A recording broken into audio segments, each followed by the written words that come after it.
Hello, everyone. Welcome again to Two Sides of the Same Coin. We are a conversational podcast that, again, talks about nerdy tech, niche games, and everything in between. And per usual, I'm Joseph. And on the other side is another nerd that you may know. Oh yeah, Luis right here, the other nerd. And Luis, it's been, almost 2 weeks? It's been a bit since our last episode. Yeah, the holiday. Yeah, the holiday break, etc. So because this episode is going to be talking about, at the time of the recording, it's January 11th. So CES just wrapped up, I believe, officially yesterday. Because I believe there was already conferences and presentations happening January 5th and 6th, but officially the majority of the event was from January 7th to January 10th. So we are recording the day after it officially has concluded. And so before we dive into CES, because that's the whole topic for this episode, I want to ask you, Luis, like a couple icebreakers, or just more as a recap. Over the break, can be tech related or not. Was there anything fun, interesting, whether it can be about you, family member, or friend, just something fun or interesting that happened the past 2 weeks? Interesting. I mean, got to definitely actually, speaking of AI, my brother just got into AI, and so he's talking all about that. So it's kind of fun, be nerdy and also at the same time catch him up, with nerdiness. So that did happen, because he's trying to put that in his business. Of course, AI creeping up everywhere. Fair enough. To make it more slim, because he's really bad at communicating with people over text. So he's just he's ChatGPT, refine this sentence or this thing for the for him with the actual business that he has. So that got cool to understand with him, see where that's going. So kind of got hand experience with AI and in a business aspect, not just to play around. Some people joke I just need to talk to ChatGPT and I can be fine. No, actual practical use of it. Of course, because I believe when you play it on your phone, you're just messing around. You're not really using it. But now when you're using it in a business aspect, now this is real life influence. This person in the other end can be you're so horrible at grammar. You know what? I don't trust you. You're iffy. Don't wanna hire you. So I would say that's something interesting over the holidays that happened. Made me look at CES a little bit different. Whoa, okay, so I see how companies are definitely applying it different ways. Out of nowhere, Joseph, our church just grew definitely exponentially, which is awesome. I'll give it that, Lord. That's all you. So that was another one. What else?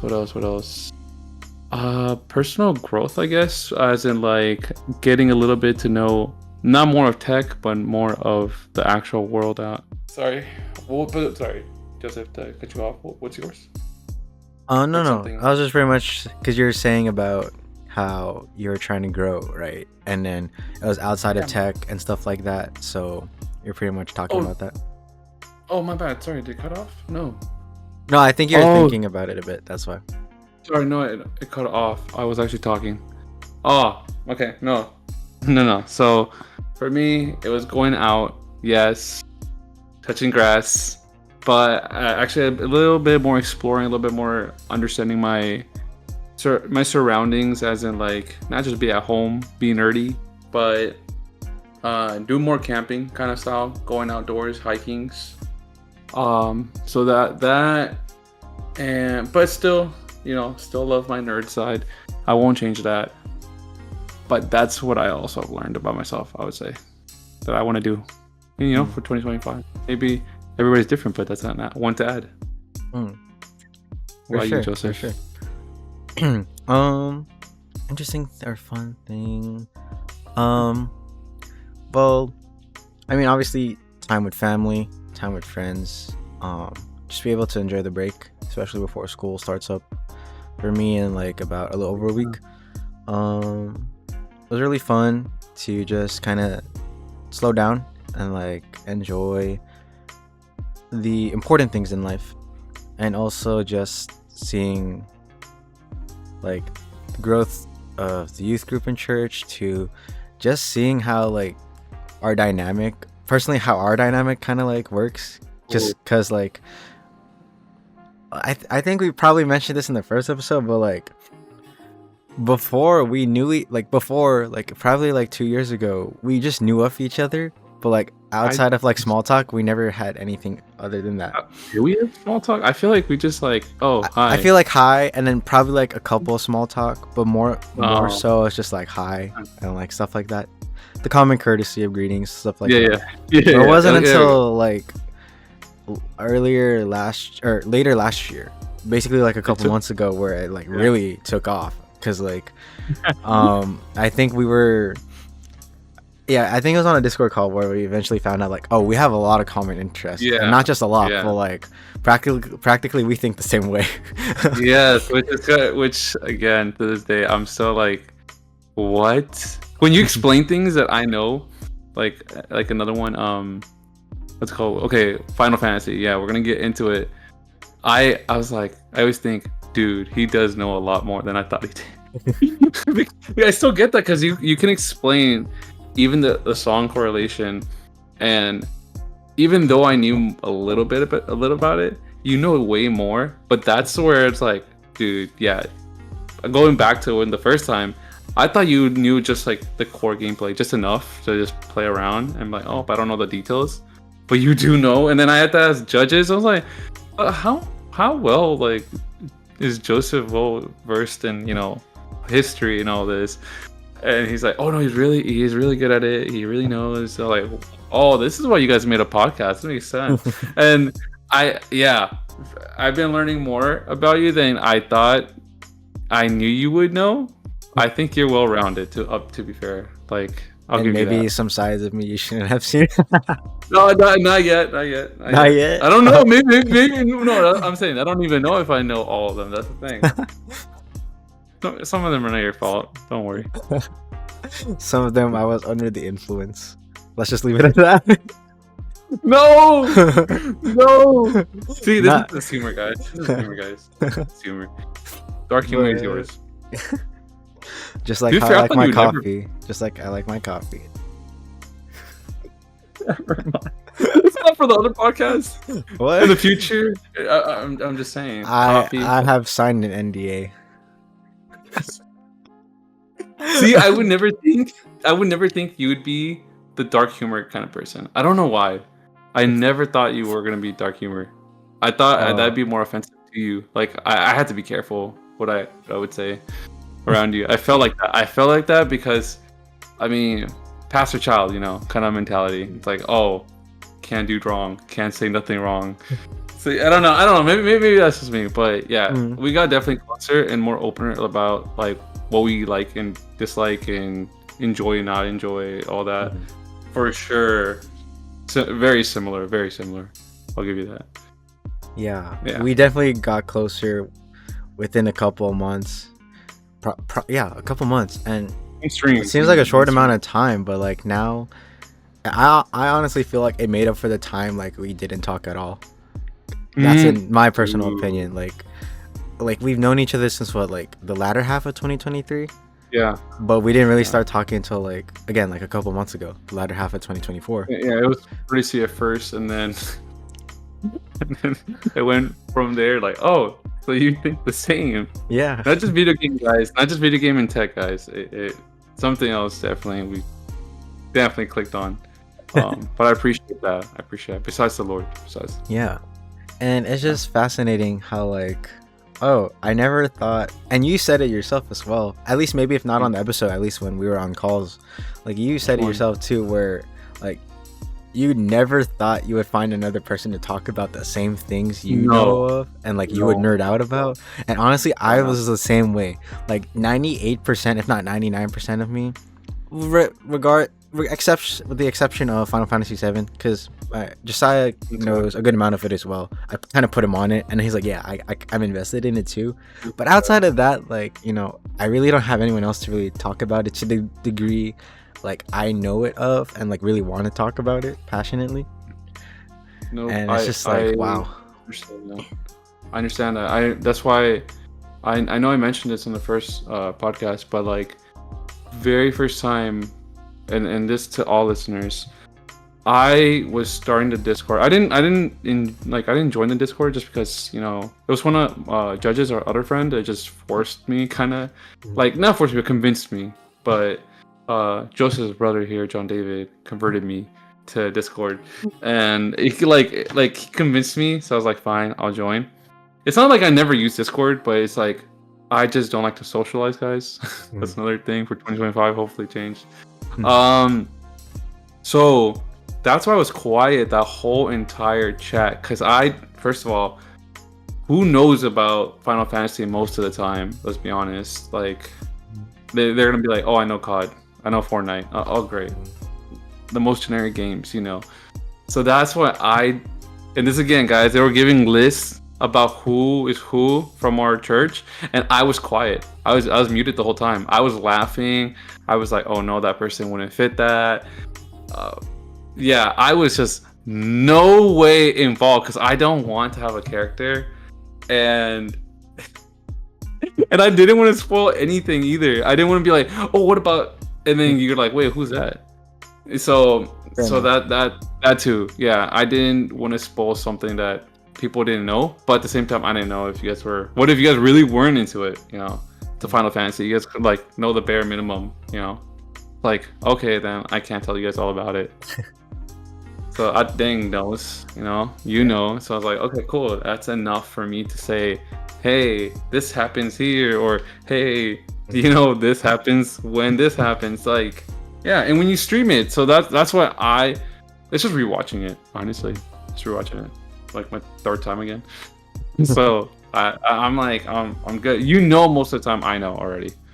So that I think that got us closer because I can open up to know that you know, and I think that kind of led to just like tech too. Like, oh dude, most of the tech, like, you got me at FLAC. You know, because a lot of people don't know what a FLAC file is, and I know we mentioned this already, but like it's nerdy. They don't know there's a difference in, well, I feel like they know there's different levels of recording audio, but like they just don't really know the nitty-gritty details of like how what format you save it in, and how each compression for each format works, and like different dynamic ranges. So I mean, look, I understand there's people that wouldn't understand it, and this is the thing, I don't like to make people feel left out. I want everybody included. If I have to stop talking about nerdy things, I'll stop talking about nerdy things. But most of the time, people don't have that understanding. So then if I'm telling them all this nerdy information, I feel like I'm overwhelming them. And so they have like, oh, what should I say now? You know what I mean? Oh, yeah. So, I agree. Yeah, I feel bad. And then I'm like, oh, sorry. We can talk about something, you know. Yeah. So I gotta go, not low level, not base, but just to have a good conversation. So you hold up yourself like in any conversation, I believe, honestly. So far. So far. I mean, so far. I don't know, but yeah, fair. So far.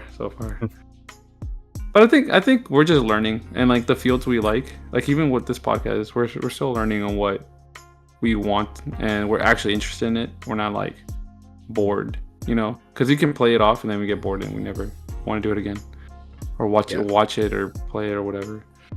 So yeah, until it's into PC, you know. Yep. When's it coming out? January 23rd. If you pre-order it, you get it 30% off. I'm just saying, it's a great deal. Not sponsored, guys. Not sponsored. Yeah, not sponsored by Square Enix or Final Fantasy themselves, but yeah, it's a great game. You know, it's worth rebuying. You know, I already pre-ordered it day one when they announced it at the Game Awards. I was like, nope, I'm going to Steam. I'm gonna pre-order this game. God. I'm like, I don't even care what the minimum specs list are. Like, I already know I'm gonna play it. You didn't even check that your PC could run it at first? I know it can run, but you know, I normally would check too, but I'm just like, nope, I'm gonna buy it. And if I can't run it, I'm gonna buy something that can make it run.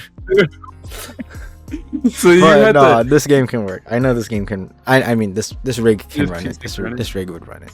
If it ran integrate, it would surely run That'd be Rebirth. so funny. You buy it, you're so confident it did.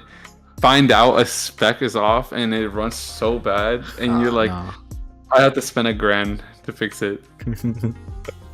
Hey, Oh it's my Final God. Fantasy. It's Final Fantasy 7. What can I say? It's worth- first. it's No, your worth- second love.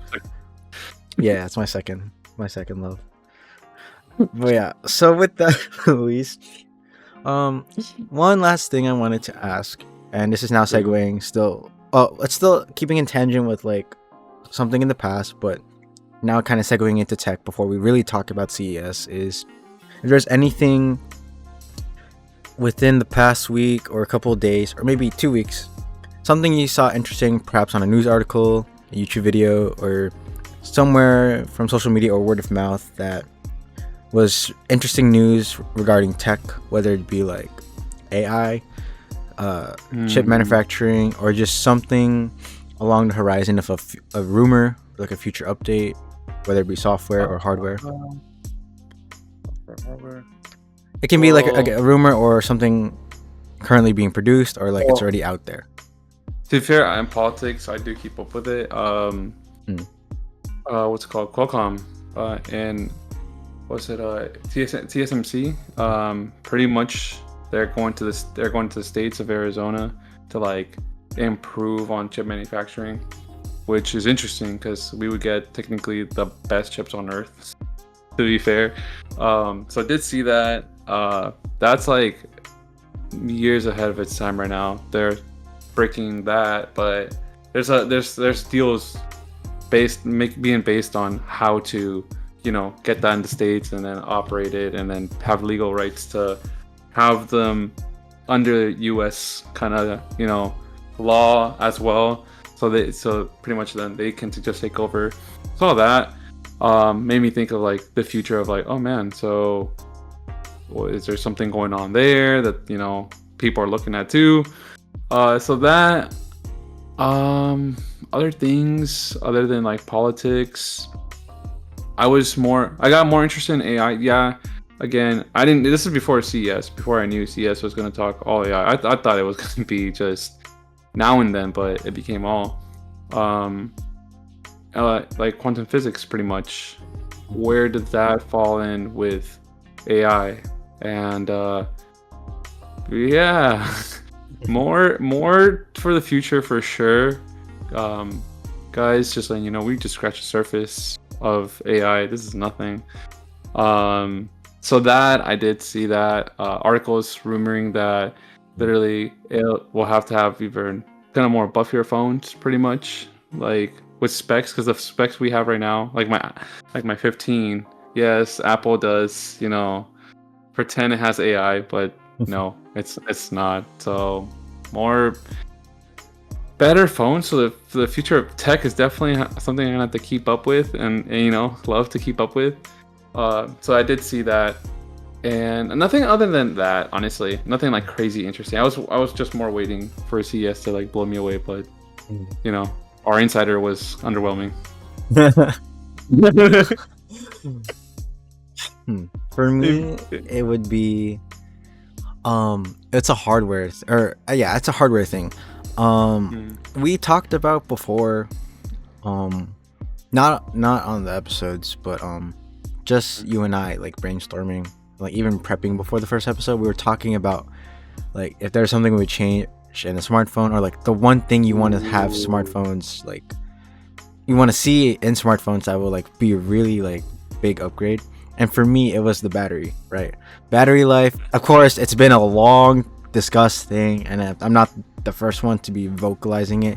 It's been years. Obviously, no.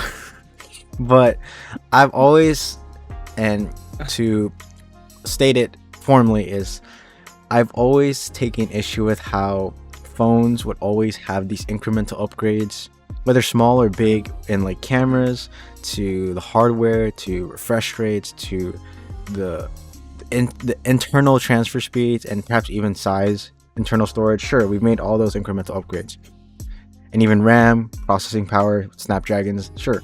but it's always been the battery that like seems to get like the least focus on. And sure, regarding battery, like yes, we have improved fast charging and wireless charging, but what I mean by battery is battery life, like how to sustain under moderate usage for at least like a whole day, like full charge first thing in the morning, and it should still give you like 15-20% by the time you go to bed. You know, not like you have to charge one time to get you through the day aside from the morning charge. Like no, just a full charge off the morning and it'll get you throughout the day. You know, maps, navigation, DoorDash, even maybe moderate usage, scrolling, YouTube, Instagram, socials, news articles, stuff like that. That's not even moderate. That's heavy use. Well, I'm just ranging the general. But I feel like, you know, usually people use it for navigation, probably ordering food, and maybe just 1 hour to 2 of like leisure scrolling / watching videos. I've always said like, why aren't we really achieving those? Yet here we are achieving everything else and all the other aspects of a smartphone. And recently the OnePlus 13 came out, and I don't think it's the first phone to have it, but rather, or not the first device to have it, but I think it is the first phone to have it for public consumers. The battery is built with silicon carbon, and what surprises me is that the phone has a 6,000 milliamp hour battery, and you compare that to the Samsung S24 Ultra, it has a 5,000 milliamp hour battery.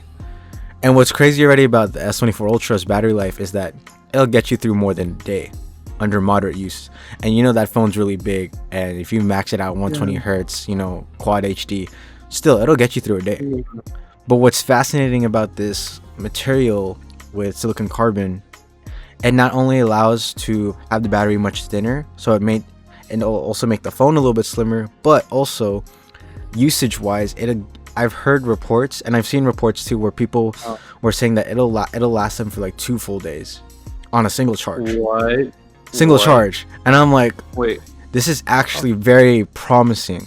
And this is not just like your usual like X users, like random consumers. These are like actual tech reviewers saying, I've gotten like a day and 3/4 of a usage from it, or I've got 2 full days from it, and I still got like 20% left. And I'm like, what the heck? What? Like even if it is light to moderate usage, the fact that I'm hearing a phone achieve 2 days is amazing. And I'm just like, for me, that's promising, because like if this is the start of silicon carbon batteries, or silicon carbon being built with the batteries for other smartphones, then we're going to see drastic improvement in battery life, not just usage of it, but I want to see how other manufacturers use it as well. Now, I'm sure cost wise it'll probably be more. Sure, maybe we might see phones become a little bit more expensive because of the material, but for me, I would be glad to pay a little bit more, just comparing that boost in performance of battery life. Like 2 full days. Luis, have you ever heard of a phone recently? I mean, I think even in years of like, hey, I've tested and used this phone for like 3 weeks, and it's like it's lasting me about 2 full days. I'm like, what? No, they always say like, oh, in the morning, midday, night. Like that's what they tell me. Like, what did they got in midday? What did they end up at night? Like when they're going to sleep, what they get? Like maybe like 10%, 1%. Yeah. I used the 2 days. That's fictional to me, like legitimately. Yeah, fictional. and that's like, what's funny too, or not funny, but what's really amazing is from the reports I saw, people were reporting, because like they also included in their like I guess statistics or logs that the on-screen usage time, because that matters, how long you used on-screen. Because sometimes people say, oh, it's lasting me this long, but most of the time your screen was off. Show me. So I was just like, technically, I guess you are right, but nah. So the on-screen time, I've seen it range on an average from 5.5 hours to 7 hours of on-screen time. And I was like, yeah. And again, that's just off of 1 full charge. And I'm just like, how? Like I'll be honest, my Z Fold 4 on a full charge, maxed out at quad HD 120 hertz, will last, on-screen time will give me about 4 hours. And that's sometimes switching from, the folded to the unfolded. But still, like, I know what I'm doing because I max out the refresh rate, and the resolution, so of course it's gonna drain more. But like, even then, 4 hours, like compared to a 5.5 to 6 hour usage, or 7 hour usage of on screen time. Holy, I just can't wait to see how phones moving forward would implement this. Sure, there's going to be a spike in the cost, sure, production cost, but also the consumer paying the price for it. But I really do believe it's worth like that increase in price, because if I have not heard of like a phone lasting 2 days at all. No, that's legit fantasy, because like, I mean, I've never had a phone that would last a whole day. Like legit, unless it was like a BlackBerry, one of those old school rugged phones. I'm not even saying that because they were built better. It's just that their quality was so low that the battery didn't have to run much. Today's phones, if people really take a look at it, it's so sophisticated, just how it runs. Yeah. And people think, oh, add more. It's not like magically gonna, it's gonna be awesome for like a good couple hours. Like, people record in 4K. Expect your phone to go out, bro. Like, you can have as much memory as you want. Your phone will not handle the processing power it has to compress it, to save it, to record it. Like, for a whole, like I would even say a couple hours, like 4 hours, 3 hours. Like, your phone is dead. And we all have that one game or that one app we all know that, like, if we play it and we're like at 10%, we know that it will kill our battery and we're not gonna have a phone. We all know that, okay? We all have that. So it's like, we got to keep that mentality until batteries can get so good like that, like a whole 2 days. Man, that'll be amazing. Like, I just don't know where companies like would stand, because I know right now, like, the stats are speaking that companies are worried about, or phone companies are just worried that people are not buying phones anymore, because why throw away a perfectly good phone, even though there's no need for the newest model, unless you have the money to throw away. That's up to you. Cool, we don't mind. But realistically, today's economy, most people are not doing that. So I don't know if people like, would the battery deteriorate faster, or I think it would not. I think it would deteriorate at the same rate the typical phone would now, because I'll pay extra. What I remember with the silicon carbon, it has much better thermal stability, and just the fact that it's really the thermal stability. I don't really know the science and the engineering behind it, but what I know for sure is that because of this material, things are allowed to become slimmer too. And if you Google and even watch a video of the OnePlus 13, it is surprisingly thin, and I'm like, that has a 6,000 milliamp hour battery. How is this possible? It's a really unfolded, right? This is how slim my phone is, and it's a little thicker because of the case, right? The OnePlus 13 is a little slimmer than this. Like, this part of where I'm like emphasizing, a little slimmer than this. Like, this whole just tab, not this bulky part. It's a little, it's a little thinner than it. I'm like, excuse me, how is it that thin to have a 6,000 milliamp hour battery? Wait, what's the screen inch size? I think it's 6 from corner to corner, bezel to bezel. It's 6.7 inch. Oh, so it's spread out. Okay, I see the battery. Oh my goodness.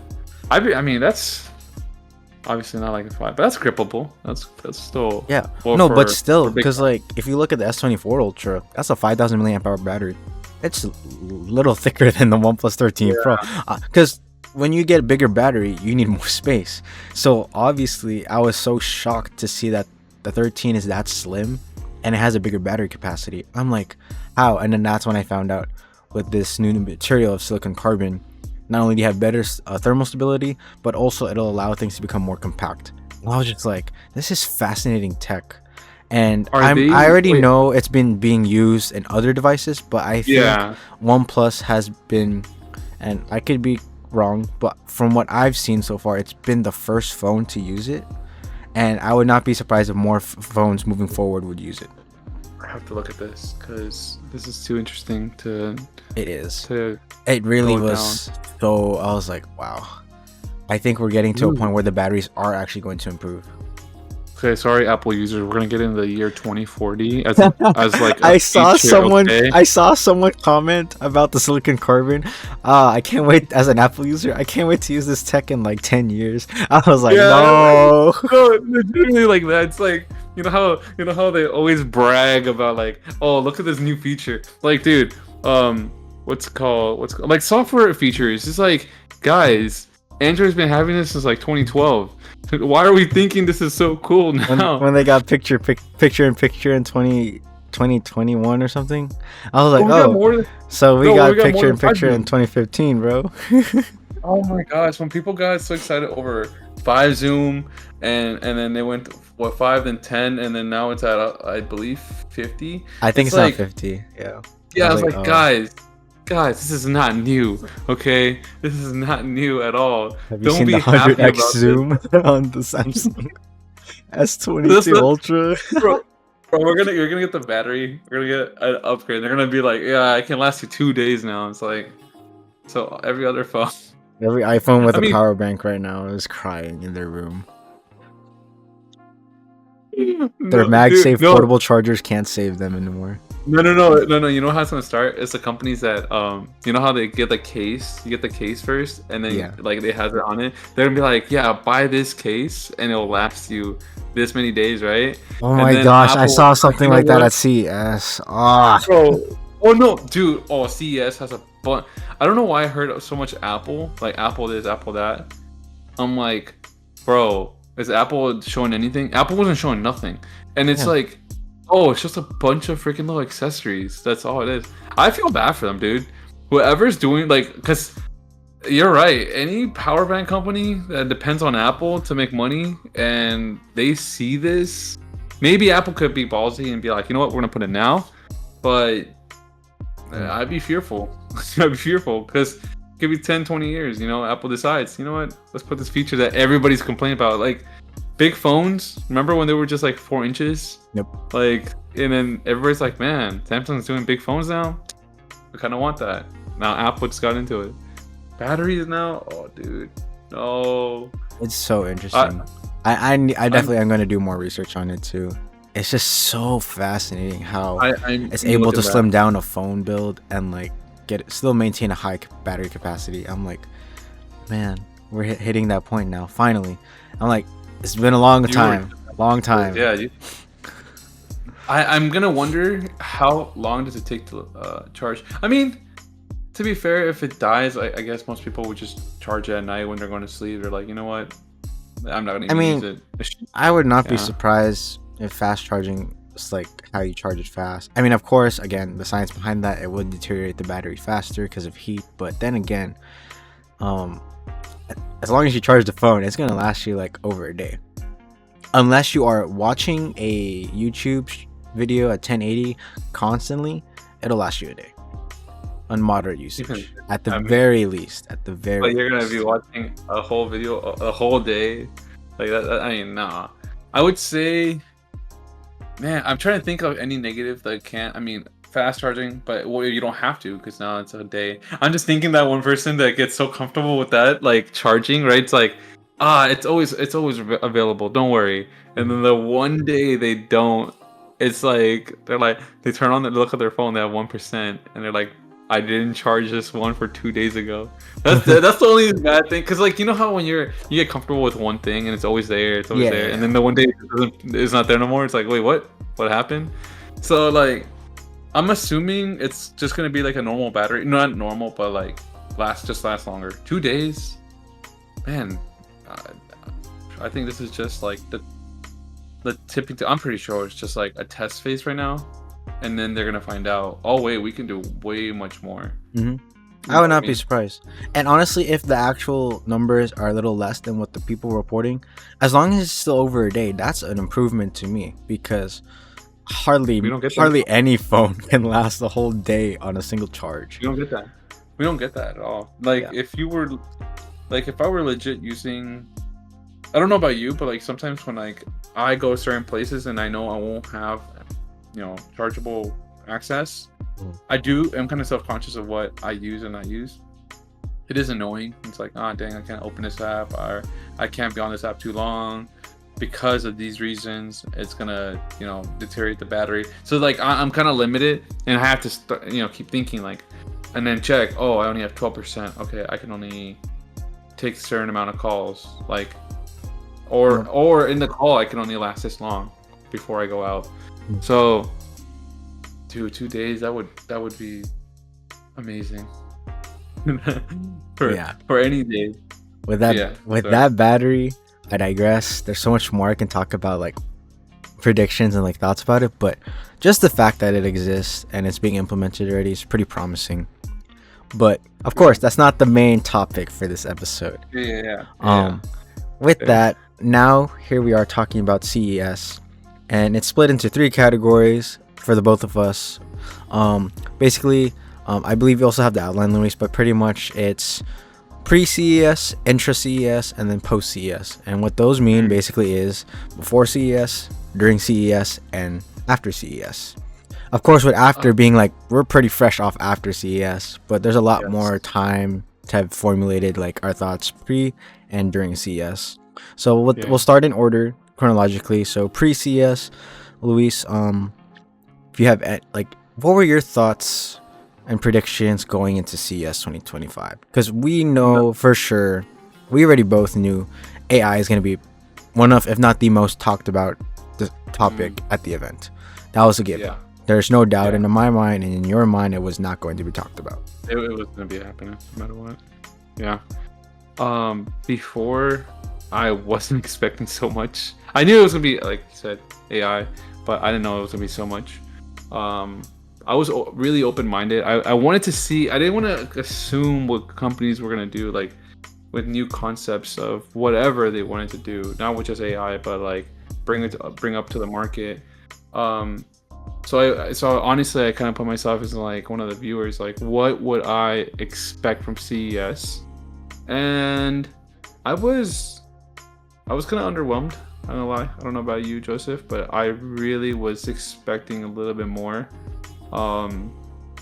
But man, 2025 CES was not the CES I expect. I was expecting. It was so pre-CES. I was open-minded, but wasn't super like expecting the best of the best. You know what I mean? Oh. So yeah, that's my pre.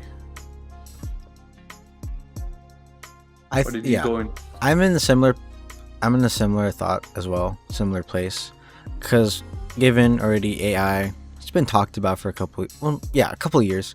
Just really hot right now. It's really hot right now because every company is implementing it one way or the other. I knew what I predicted and was looking forward to was I knew Nvidia, one way or the other, was going to announce something about either how they're implementing AI and or their new 50 series, because I already saw like leaks and like other projection sales saying like, they have what it takes to release the next series already, and development leaks as well. It's like, okay, so I would not be surprised either way if they didn't announce or they did announce the 50 series. And of course we know they did reveal, so I was like, okay. So Nvidia was there. What else was I predicting? I was predicting some wild concepts from like either Samsung or LG regarding displays, because I know Samsung has like all these conceptual designs with like, especially since they're like the lead right now in folding and flip phones. I'm like, okay, I would not be surprised if they have bendable, rollable, tri-fold even. What surprised me a bit, and I had a prediction too, LG would do it, but I just wasn't as confident.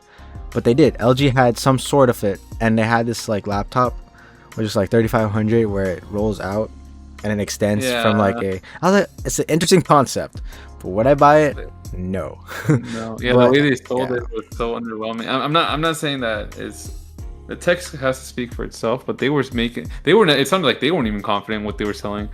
So I was like, oh, okay. Yeah. With Samsung and LG, it's mainly the displays. LG was more like experimental per se, because there's a lot of products I was like, okay. I was like, okay, I acknowledge that exists. Well, the one thing, at least it exists. But the one thing that caught my eye was from Samsung, and I predicted they would have like something regarding a TV. It's the Frame Pro TV, and that TV. I don't know. It's. I kind of like it, but I also kind of am like. I don't know how practical that is. I was just like, I want the Lisa right behind me, right here, but that's they made it sound like it would blend into your wall, like perfect. Like almost no borders, and it'll be just like a painting, you know. So which I would buy it. I'd buy it one, but I want to see how it works. It's like when they were mentioning that it can blend into like that to be seamless. I'm like, how is that possible? Like, not question that's possible. I'm like, because every picture they were doing, it's like, or the video, it was blending in perfect to the wall's color. I'm like, what? If it can do that, if it's somehow detects my wall's colors and be like, you know what, I have to be this white, this brown, this yellow, this whatever, I want that. I want to get that, but I need to see that in practice. Right now, it was a video, so it could be edited. You know what I mean? Mm-hmm. So it's like, but I did like that. I did like the concept. I'm not gonna lie. If it works as claimed. So yeah. What did you think? Are you gonna buy one? No, I still wasn't gonna buy one, but I was just more like half on it. I'm like, the idea is there, execution wise, but yeah, like you said, it's until I really see either I see it for myself or I see more practical applications on it in different scenarios, then I'm still kind of I still have reservations about it. But at least with Samsung, they have an overall good track record of like producing concepts, and most of the time it'll do fairly well. It wouldn't blow up on you, but most of the time. Yeah, most of the time it does fairly well, and more often than not, it actually does great. Or it sparks people to want to do that. So yeah, it does. And just look at the Z Fold.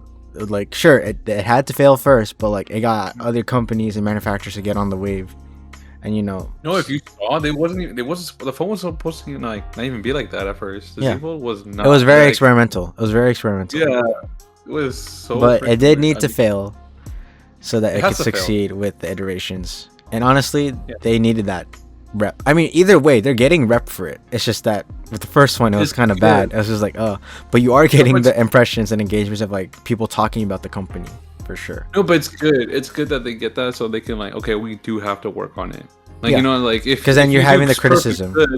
If you do perfect, no worries. But like, they had to fail to realize, okay, there's a market for this, because if people are gonna complain and make fun of you, then that means there is a market for it, because people are like, it sucks, but we want it to happen.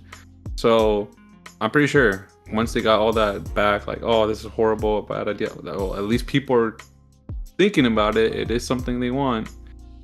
Let's do it, make it better. And now look at it. Nobody's making fun of it. If anything, they're leading in it. I mean, Apple hopefully next, but never. I'm just saying, like, now they're leaders in anything flexible, pretty much. Man, just saying, if the TV can do what it claims, you'll see me with one for sure. I'm telling you that. I was sold on that. I did, but what was it? One of their little robots that had AI. It was like a little. Wait. What was that thing? I forget the name. Wait.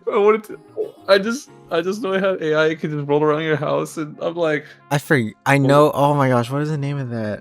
Oh, I forgot. But I was like, Joseph, I need to know your impression on it, because I was like, oh my gosh, is this a replacement for a dog, or a cat? No, it's not. It's just so niche. It's really so niche to be like, hey, you want something tech related that can be similar to it? Here you go. I was like, okay. Not the iRobot kind of thing. Oh my gosh. It has AI in it. That's insane. So I'll start learning your patterns of your house, scan you. Like, people are gonna be like, this is how the government's gonna scan your home, learn about your whereabouts. Oh my gosh. No, what the vacuum ones, they tell you that all the time, bro. No, but like, I was like, what the heck? I don't know why Samsung's gonna be in it, because like it didn't make sense to what they were saying after. I'm like, you guys went to washers, to TV, so like home appliances. and then out of nowhere had a robot, like a tiny gadget AI. And it's like, I don't know why, but I wanted to know your impression on that thing. What did you think about it at first? So I thought it was just funny. I'm like, bro, that's just such a random thing to throw at it, you know? I'm going over your home, you're like, oh, Shall so I see say more about this interesting thing that has little to no impact on me? I don't know. Because No, I'm just like, okay, you exist. That's it. That's pretty much that's pretty much really what I had. It's one of those products where I'm like, okay, I acknowledge you exist, and I shall probably say nothing more. Okay, fair. No, yeah, that's literally what I would say to that. It's like, okay, I know it's out there, but I'm not gonna get it. Cool.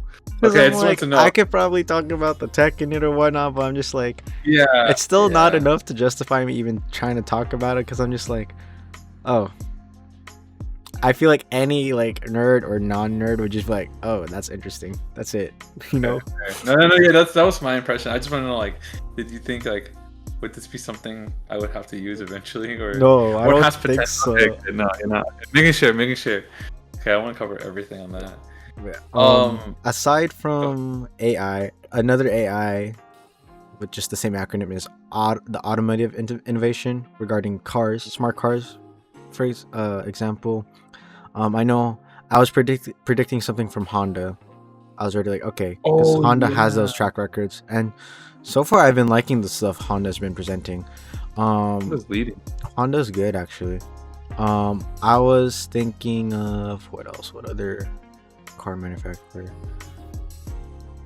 I was thinking maybe BMW. I think I saw something BMW related, but really what caught my eye was Honda. I didn't see Tesla, guys. I didn't see it at all. But yeah, I think regarding automotive innovation, Honda, that's pretty much the spotlight. And I don't think, I mean, maybe there's some other car manufacturers, but that really caught my eye for the most part. As predicted, I was like, Honda's pretty good with CES in regards to their track record. Let's see. And then regarding a little less of AI, more computing power.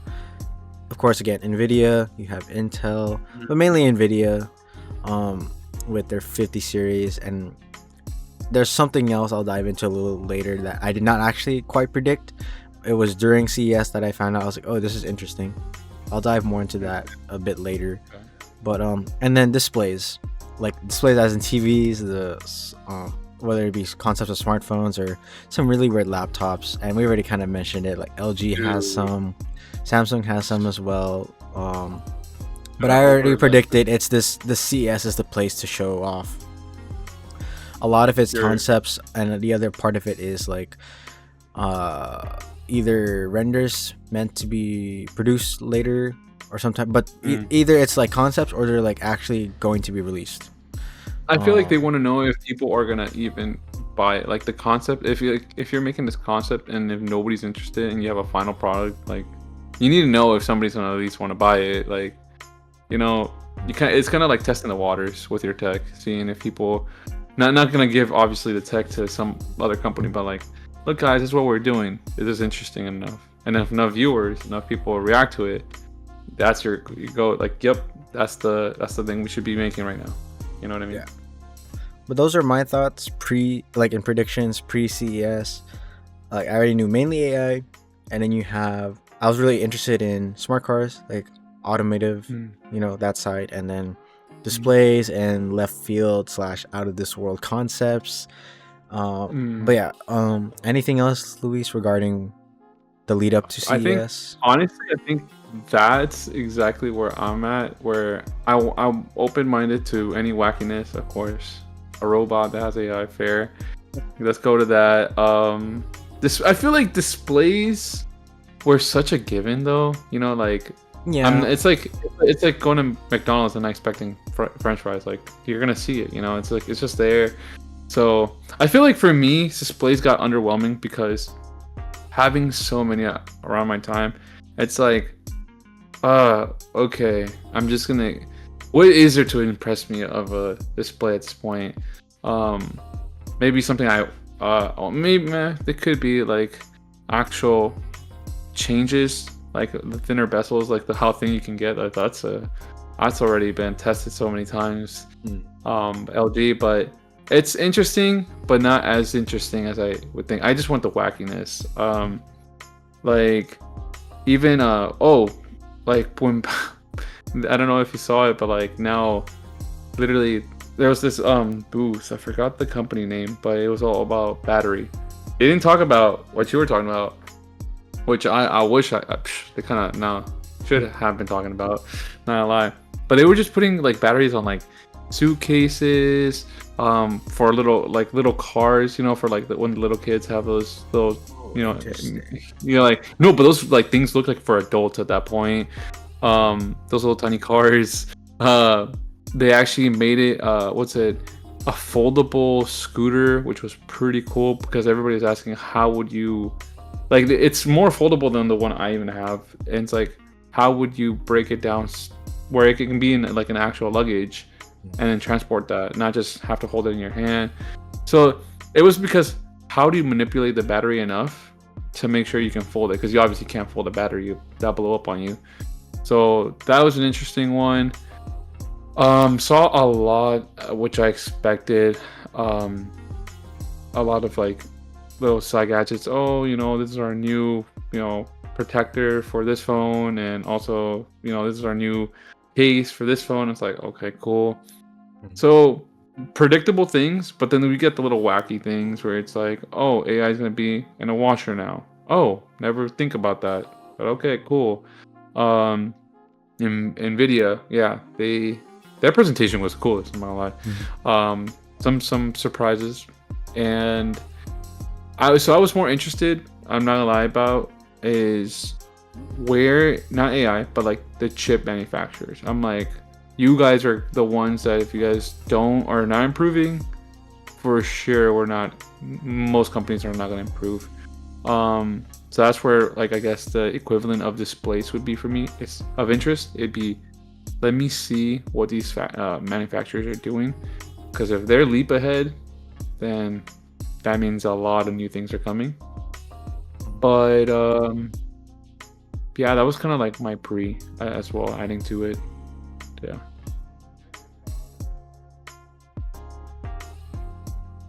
Fair enough. Yeah. No, yeah. I think chip manufacturing, I don't know. For me, it was like mixed bag during CES. Some of it was promising. The other half, I was like, a little underwhelming. But of course, what took the main stage was Nvidia, at least for me. And I do believe Nvidia took it as well for a lot of people. But yeah, it did. Regarding Pre-CES, that's pretty much like my thoughts too. Like, and I think a lot of our thoughts are similar as well. Yeah, but I think they are. Yeah, I think a lot of it shows more though in and now segueing to like Intra-CES, like actually during the event, what happened each day, conferences and presentations were showed. And so yeah, Luis, I'll ask you first, before I ask you like any interesting specific products you saw that at least caught your interest, was there any company or presentation, and we've mentioned already a couple, but like I guess in greater detail, that not only caught your eye, but also by the end of it, you're like, what they presented and delivered was actually like good, and not just like the presence of them being at CES is what made it good. Oh no. That I don't go with that mentality of like, oh, because this company's here, I expect good. I don't care. I put everybody equal stage, because that would that'd be kind of not favoritism, but like I'd be expecting so much good out of them and then get disappointed. So no. So Nvidia was the big one. That's why I mentioned a lot again, because they're kind of leading. I'm not gonna lie, in the chip realm, which of course goes to quantum physics. Kind of like, I don't know if you know, but they like literally like NASA even buys off them so many chips to test. I've seen that before. Yeah. So yeah, and we got our insider. She knows. No, but it's just to know that I mean, dude, what they did was insane. Just knowing that they can drop the prices, that means the efficiency is going crazy over there in that company. I got this. I think we all know the reaction of the price going Yes, of course. down so much that was a big hit. But that to me was like a more like, yes, so this means it's not impossible to go higher and get more expensive. You know what I mean? Because that's my fear. If we're gonna get more sophisticated with chips, are we just gonna get like to the point where we can't even afford it? Like a normal person that's not a billionaire cannot afford these. And when they dropped it, it made me think so much. I'm like, so what else can be done that is of higher but it's lower price range? I'm not thinking of PCs, I'm not thinking of smartphones. I'm just thinking more practical use for maybe even displays. Like it does affect displays. So like I want to know my things are not going to get more expensive more based on the chip it has, so it kind of gave me like okay, so if Nvidia can do it, because I know Nvidia is not the Apple, thankfully, of smartphones. So it's like if they can do it, because they lead. Like if they showed something up, most chip manufacturers are like, we have to either match that, do the same as they're doing, or them, pretty or much. yeah, or what them. Yep, and still keep that like, that price kind of like, because you can't just go up unless you do go like super higher up, and then okay, that justifies the price. But where Nvidia's at right now is making people, let's compete with them, which I like that. I want people to feel that they need to compete to make better, match, or just like redo what they're doing for some of these companies. And that just brought a smile. Of course, the reaction, I get it. People lost a lot of money. Fair, fine. But let's look at the positives of what that drop was. And I think they took the stage. Like I'm being honest. Others is just gimmicks, concepts that were not not relevant. Like, cool, you exist, but you're not gonna be relevant enough in the future. Samsung, like, I don't need to worry about that. Appliances in my AI. I don't need a ball that rolls around that knows my home or something like that. The display, yeah, okay, cool. Displays were cool, but how many times are we gonna get displays? How many more years to come we're gonna get displays that are new, cutting edge? Not bashing on displays, but let's get something that affects everything. So my thing was the chips. Like I need to know how that's doing. That determines whether phones are gonna get better. Because I feel like phones right now, I don't know if you think the same, but like they're kind of stagnant. They're kind of like, oh yeah, a little tiny improvement every single year, or oh, next phone you can get this software update. It's like, oh, cool. I buy that new phone. iPhone's been like that for a long time, and then Samsung followed suit. And I feel like that's just what every manufacturer now. At least now, what seems promising is with OnePlus. That battery seems to be the big difference so far. And hopefully, smartphones moving forward, that'll be the big difference. I could care less about if my phone can reach 4K resolution, HDR, whatnot, 144 hertz. Like, no, I want battery life, please. Give me battery life. Like I know, like even I know some Android phones and even sometimes iPhone can reach 4K like recording. Yes, it is, but let's be for the average consumer. That's not even relevant. They probably don't even know how to activate 4K. They probably think the moment they turn it on, it's 4K. I'm more important. Like, please help us from this phone stagnation, because we're really limited, dude.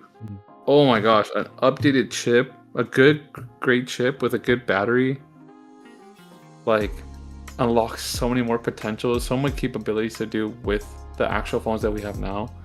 I'm just saying that it would help us out. So that's what, maybe I'm talking a lot on it, but yeah, chips were my focus on it. And I wanted to see more competition, more innovation, more, let's push it more, but not go crazy, $1 million price tag on it. What do you have on it, Joseph? I think for me, I'm fine with the price going up as long as if it's raw power. Because this ties in with Nvidia, right? With their 50 series, like GPUs, for example.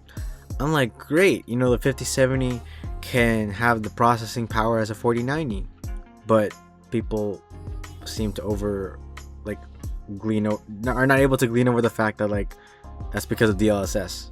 That's with AI. Yeah. That's the only reason why it's being able to match the power. If you're talking about raw power, it won't. It just won't. And for me, yeah, of course, I love the price drops, but I also don't mind if the price goes up as long as you're promising me that the processing power, like without any influence of AI upsampling, is promising and it's worth paying that price. You justify why it's being sold at that price. Of course, every manufacturer is going to be competitive, try to either be a little bit more expensive with a little more features or a little cheaper with like trying to undercut the main competition, you know. That's fine, as long as for me as a consumer, you are not meddling with so much of AI implementation that it grants you these boosts in performances, which I would love, but don't make it the main selling point. Because that was my gripe with Nvidia's 50 series cards. I was like, that's great tech, but you're also kind of underselling the GPUs then. Like, sure, I appreciate you using Blackwell with the GPUs. That's great. But it's still 50% of it's being carried by AI. And I don't know if of course, no one in the right mind would buy a 5090.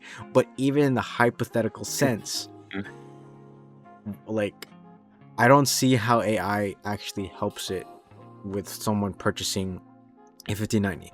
Because it's like saying, oh, if you bought a car, but like you can like a 30K car from like let's say Toyota, like a hybrid, or let's say even a fully EV car, you know, regular consumer. It's not like a Tesla 0 to 60 or whatnot, but let's say with the power of AI, as long as you have a 5G connection, you can reach the 0 to 60 mile. That's basically my mentality. I'm like, who would buy a car where it's like you can achieve these certain like numbers and like performances if you have AI implementation with it, but without the AI implementation, it won't reach that. That's basically the same thing with the GPUs.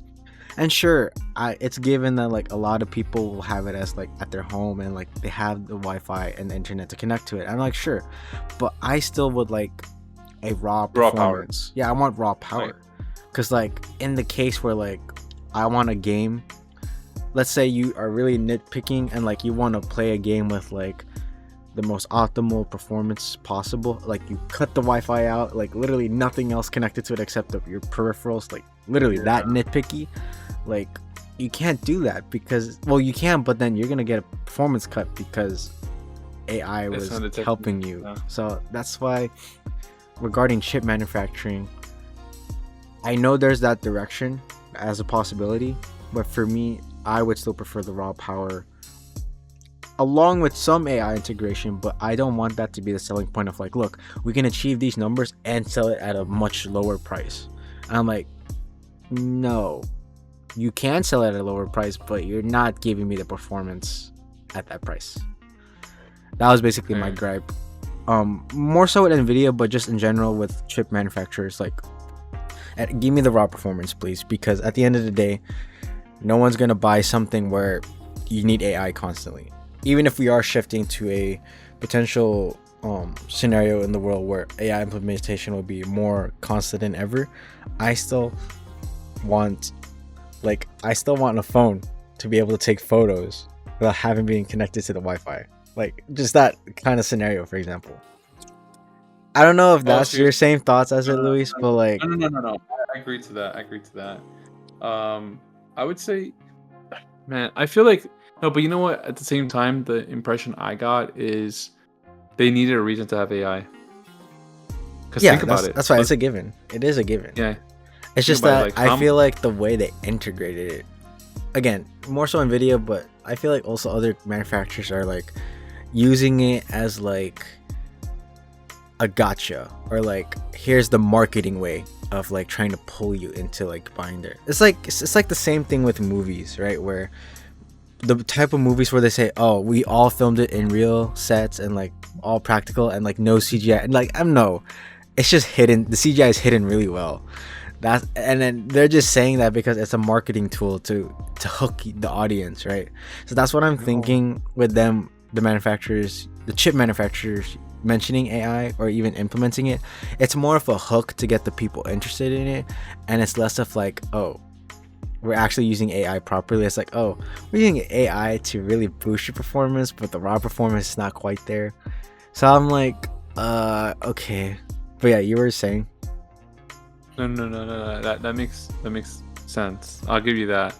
I mean, I'm hoping it's just a like for now, but it's like a way to think like, okay, how can you use AI not dependently, but integrated, you know, as in like it can assist, but not be the main actual crutch, or like we're using this the whole way, because it does cuts cost, but at the same time it can legit hurt the whole, you know, like the whole process, because you know there's things that we have to do offline. We don't have to be online to do things. Let's be honest. Because like, so what if you're in a remote place where there is none? Like, of course, these are hypotheticals, but you still, as an engineer, even, I mean, none of us are engineers, like between the both of us, but in taking interest in that field, right, where you want to have as many options as possible and being able to adapt to different scenarios, right? That's where my fear is with like that, this having AI as this crutch, right? Where if that is going to be our sole dependence of producing raw, like not even raw, but like enhanced, like input output of like graphics and processing, then I'm kind of fearful that what happens if you take all that away? Are we going to decline? Oh, like it's like be a depending on it too much, pretty much. What you're trying to say. Is it like almost like the question we always say, like, should we let robots, you know, take our jobs? Kind of like that mentality. Yeah, of course it can be seen as in a way as like to a nth degree of an extreme, which is fine. Like I see it that way too. I can understand how you could see where my perspective can be taken to an nth degree of an extreme. But I think the principle of the point still stands, where it's like, how much of AI would be the crutch of a product or of something to produce a result? Sure, AI helps. Let me make that clear. I'm not saying it's a bad thing necessarily. It can be bad, but what I'm saying is it helps a lot. But to what degree? Where is that line to be drawn where, if we're selling chips, right, and the companies are manufacturing the chips, where do we draw that line as both producers of the manufacturers and consumers that buys those products, where we can find that balance of like AI integration but still raw processing power? Because again, no one's going to want to buy a car where it's like, oh, you can achieve the Tesla speeds, but only if you have Wi-Fi nearby, or if you have your mobile hotspot on. Like, why? I can just think about that, like somebody actually doing that. They leave their home and it just crashes back down. It's a couple miles only. They're supposed to go 60, but they're only going 30. Genuinely, I know it's not quite the same, but like it just hypothetically, the mentality is like that, right? Where if you're having AI promising you and doing, you know, producing double the results, at least if we're going to remove AI, at least give me like 0.5%. I'm still able to meet it like halfway, you know? Like, let's say if with AI you can double your performance, at least with the raw processing power, get me to like 1.5 times that, at least to be able to be close to it.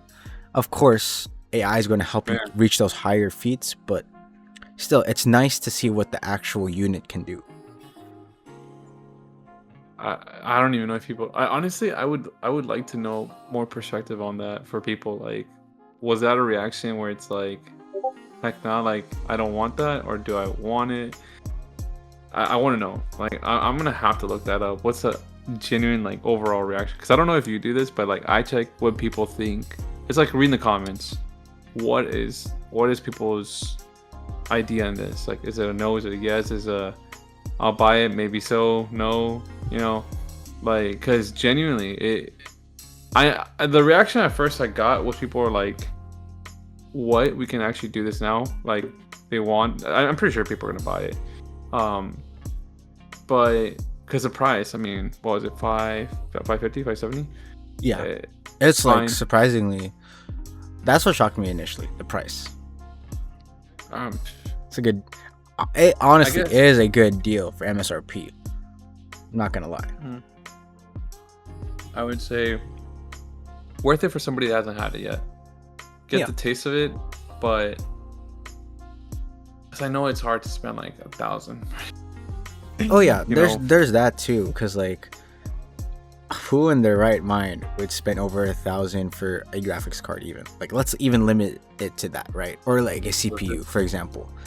Who in their right mind? Unless you're either one, a streamer that has made it their career, 2, you are like a professional gamer, or 3, you are like such a nerd that you love to benchmark and like overclock, or you just really love the tech that you have the money for it. No average consumer would want to go and buy that. So yeah, there is that where you're gonna buy like that 570 like, MSRP price is good. No, they're gonna have a Nvidia card that is literally gonna be just with Final Fantasy, and you're like, I'm just buying it just for that reason, just to have it on okay, all right, Nvidia. Okay, if you either release a edition of a GPU, whether it's like Tifa on it or 2B on it, I will buy it for research purposes. And if you sponsor me, all the more I would buy another one. Like if you give me a review unit, I will buy another one for my personal, out of my personal pocket. For again, research purposes, for benchmarking purposes and review. They tell you to send it back, but don't send it back with the same one. Yes. No, I don't endorse any of this, but yes. We'll send back what you give us. Don't worry. GPUs or just anything in general. I think they're still the entry level for consumers, especially like someone who's probably gonna buy their first chip or CPU or GPU. Sure, I think that's a great deal, and even with the AI performance boost, like I don't really think they're gonna know. That's fine, because I feel like the people who would really know is like you and I, and who actually knows like at least the workarounds of Nvidia DLSS, like GeForce DLSS. Sure, but to your average consumer, I don't think they're gonna be like, oh, this is with the performance boost of AI. Like they're just gonna think, oh, the graphics card can do this. And technically, for the most part, they are right. But they might accidentally buy an Nvidia GPU and then get the Intel CPU and be like, why is it not working? I got the wrong motherboard. No, they're gonna blame the person that built them, because they're gonna be like, okay, I'm depending on you to build it. I do not know anything about this. ChatGPT told me to put this and this together. I don't know why. It's failing. My gosh! If you use ChatGPT for that, I wonder if someone ChatGPT. Probably there is someone who ChatGPT how to build a PC. I wonder if it was successful. If it was successful, then good. If not, then I'd be scared. You kind of played yourself. No. Does that mean that if ChatGPT was able to build a computer, that they can build computers? Like how like they get scared, like humans think like, oh no, they're gonna take over the world because they'll be able to build themselves again. Yeah. Does that mean ChatGPT would be smart enough if they can build a computer? Be like, you know what? I can build one of my own, like my own brethren, my own body, and then build it again and again and again. Like, nah. Oh, that's a good question. No, dude, freaking if anything, what's it called? Apple, dude, you know how they're using the smart what's it called? They're freaking now they're using AI, but the reality is just using ChatGPT the whole time. Oh snap! Yeah, I forget the specifics. It's a smart intelligence. Is it called? It's smart something. Oh my gosh, what is it? I couldn't bother to remember. This this one. What's let me see? Because I'm also I'm messing around with the intelligence to see what it can do, and it's so limited. Like, ChatGPT is definitely charging them a lot for very little they could do. I didn't know ChatGPT had a actual service this whole time. I legit didn't know that. I was using the base, and then I bought. I knew about it because like I always hit the limit of like data analysis and like I can't produce anymore. You have to wait until this time unless you upgrade. I'm like, there's a tier for this. Oh my god! But then again, I guess it's valid because like it depends on who's using it. So I guess. But yeah, I knew about it for a long time. I'm like, why am I hitting these limits? I was like, because I'm on the free tier apparently.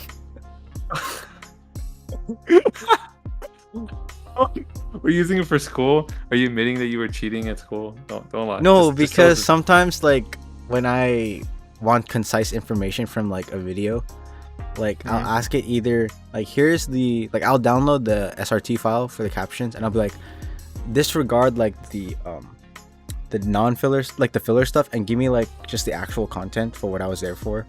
Because you know how like sometimes they have sponsored ad segments or like some off tangent stuff. I'm like, I want like remove and concise this information from this video to this specific topic and disregard anything else that deviates from this topic. And I'll be like, boom. And sometimes I get one or two prompts and then the next time I do it, I'm like, you've hit the limit for the data analysis for today's model.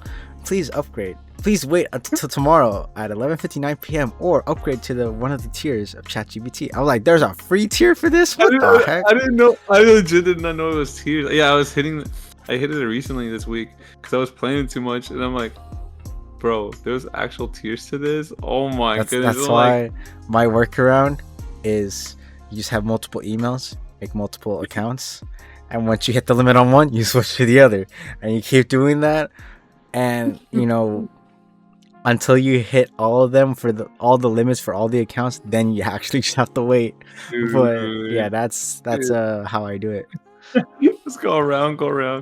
Yeah, dang. You know, it's like when your free trial runs out for like a Crunchyroll subscription or a Hulu subscription, you're just like next email. Oh my god, I don't do that. I don't sponsor this at all. I'm just saying. This is all Joseph's idea. It's on the same tangent of you order something from a company. And then you just so happen to have the same product or almost the same product. You return it with the other product, but you get the better one. And so you just say, I return it because I received the wrong item. Never received it, guys. I've never received it. Or you say as the return reason is no longer needed. Oh, dude, I should have no longer needed one. I never understood that one. I was like, I know what it means for, obviously. Mm-hmm. I'm like, if you bought it, you used it, and you no longer need it, then why did you buy it in the first place? It's like me going to Whole Foods, getting like a dozen eggs, cracking 3 eggs, and then returning it like no longer need it. Like what? Like you just ended up using it. It should not be not allowed, but okay. It's either never received it, or returning it. That's my options only, and I don't return. Well, I do most of the time return the item that they gave me.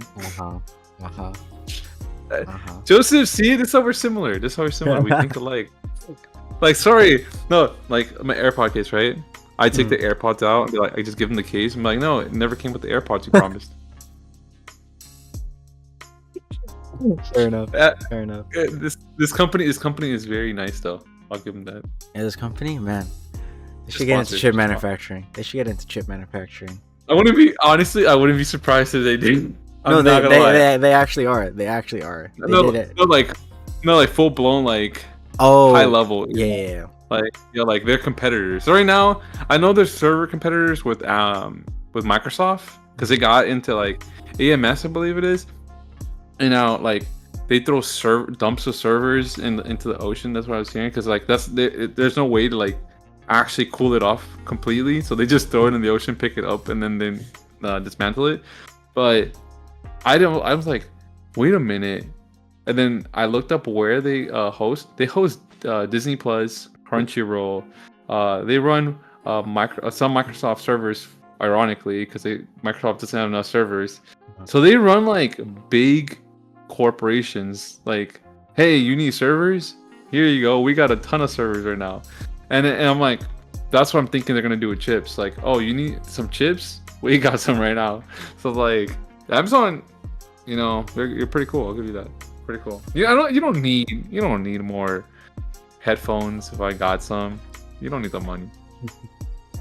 It's not like you make it per second, back and just say. Yeah, of course. Just buy a headset from a thrift store and then just buy the actual one from Amazon. Then what is it when you get the identical looking one and you keep the actual one? Again, I don't endorse any of this. I'm just stating facts. I've never admitted to doing it. Me neither. What I have stated so far does not reflect my own intentions or this podcast as a whole. I have signed other contractual obligations and NDAs. This is not part of the NDA, but I am not stating anything I have done. I'm just stating facts.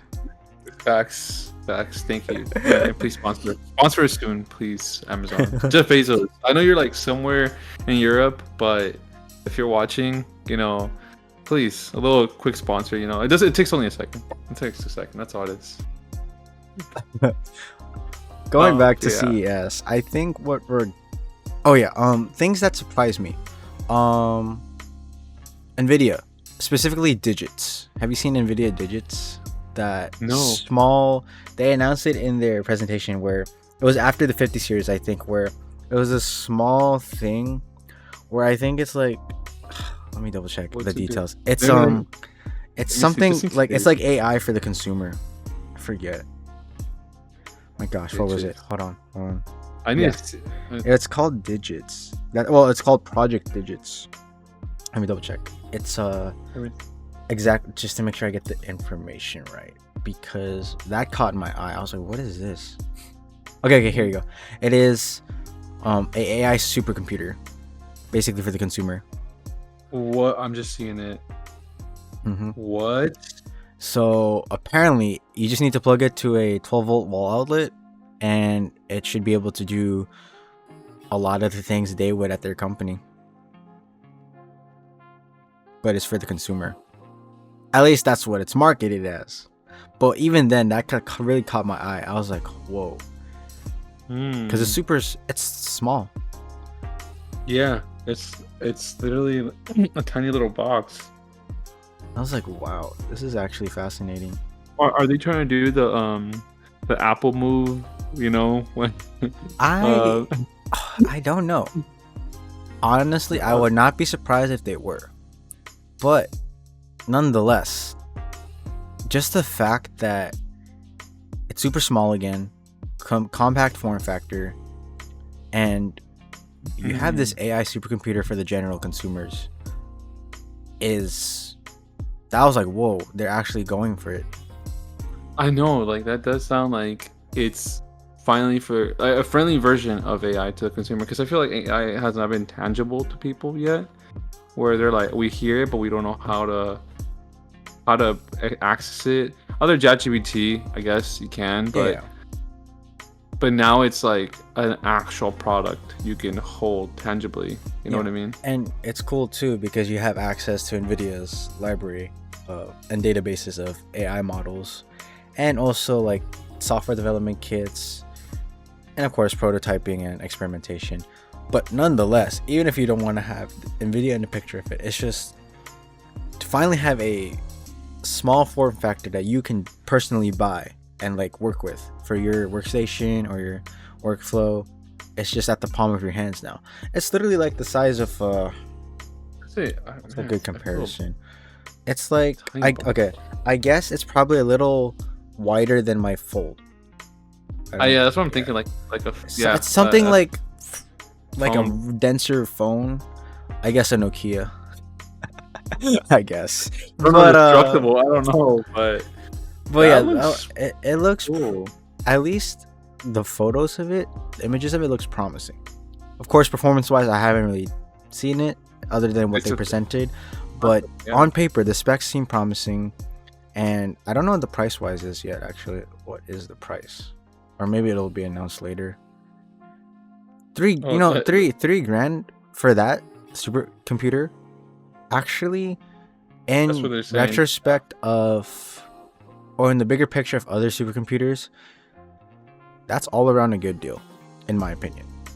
Because access to supercomputers for the general consumer, you're gonna be spending more grands for sure. I mean, given you're still spending $3,000, but like for this to have access to Nvidia libraries. Let's be honest. If people are buying some headsets from Apple for $3,000, and you're gonna complain about this for $3,000, come on. You cannot tell me that. Yeah. Literally, Apple doesn't do nothing good, and they're gonna be like, "Oh yeah, but that's qualified. That you put it on your head." What? And I don't think they don't even sell it anymore. And what's bad? Like, I mean, it also has. Well, it's not really the big thing about the digits hardware, but like just a 4TB SSD. I mean, like, where do you see a 4TB SSD? Nor like in general, I have not really seen a 4TB SSD. even if it's not a M.2 SSD, just 4TB SSD. 2TB SSD is already expensive for like a PC. Like you're spending over at least $200 for like just like a decent one. If you want a Samsung one or like a very like specific high speed one of a SATA 3 SSD, 2 terabytes, you're spending closer to 300 if not 350. 3,000. So 3,000 for that small AI supercomputer is honestly worth, especially if you have a workstation and like let's say you're a data scientist or software developer or anywhere in between where it's like electrical engineering or supercomputing. That's going to be like within your bracket and like within your like range of field for work. So I was like, yeah, it's an overall great deal. No one else is really going to buy it unless like you are involved with supercomputing or some type of department of sciences and mathematics. Or if you really just want to flex, you can do that too. I will not lie. Dude, you can. And then show us your wallet, please. But yeah, that's what caught my eye from Nvidia. But yeah, that's what caught my eye well, that's actually what took my attention mainly. And then the 50 series followed suit. Yeah. But I was like, whoa, they're actually having a AI supercomputer for the consumer. It was like pretty promising. But the other company that shocked me, and this was the one I didn't predict correctly at all. What I had in prediction for CES was some company that we knew of for a while to make a comeback. Like probably they've been MIA for a while, and then they recently came back, or this is their year they came back. And for me, that company was Panasonic. Their TVs actually, in my opinion, not just on paper, but they looked better than the Samsung TVs in my opinion. I was like, whoa, Panasonic. I have not heard of you guys in a long time.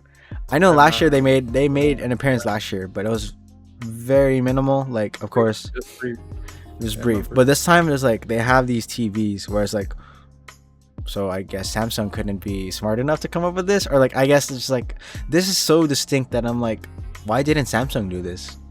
Considering Samsung's been longer in the TV realm and like it's just displays in general. Because I mean that Frame Pro, I feel like that's what caught most of my eye for Samsung, but I was just like, still, that's it. I mean, concept wise it looks cool, but I was like, can't you do more? Yeah, do better or more exchange. I mean, dang, I have not. Yeah, you're right. Panasonic, I have not heard from them in a while. I mean, yeah, I was like, Panasonic. My gosh, I've not heard of them in a long time. And the one TV that caught my eye, I forget the name. And honestly, a lot of TVs have different names. So, but it's the 4K OLED TV one. It's the one that what did it claim to have? I forget. It's what was it? Well, it said it had a. I might be butchering the tech name for it, but it said like a primary RGB tandem model, which is apparently supposed to be more color accurate than what Samsung's color science is for the TVs. Now, of course, I still need to see it for myself, but just to hear some companies say that it has better color science or just something better in general than Samsung because Samsung made a staple for themselves aside from LG.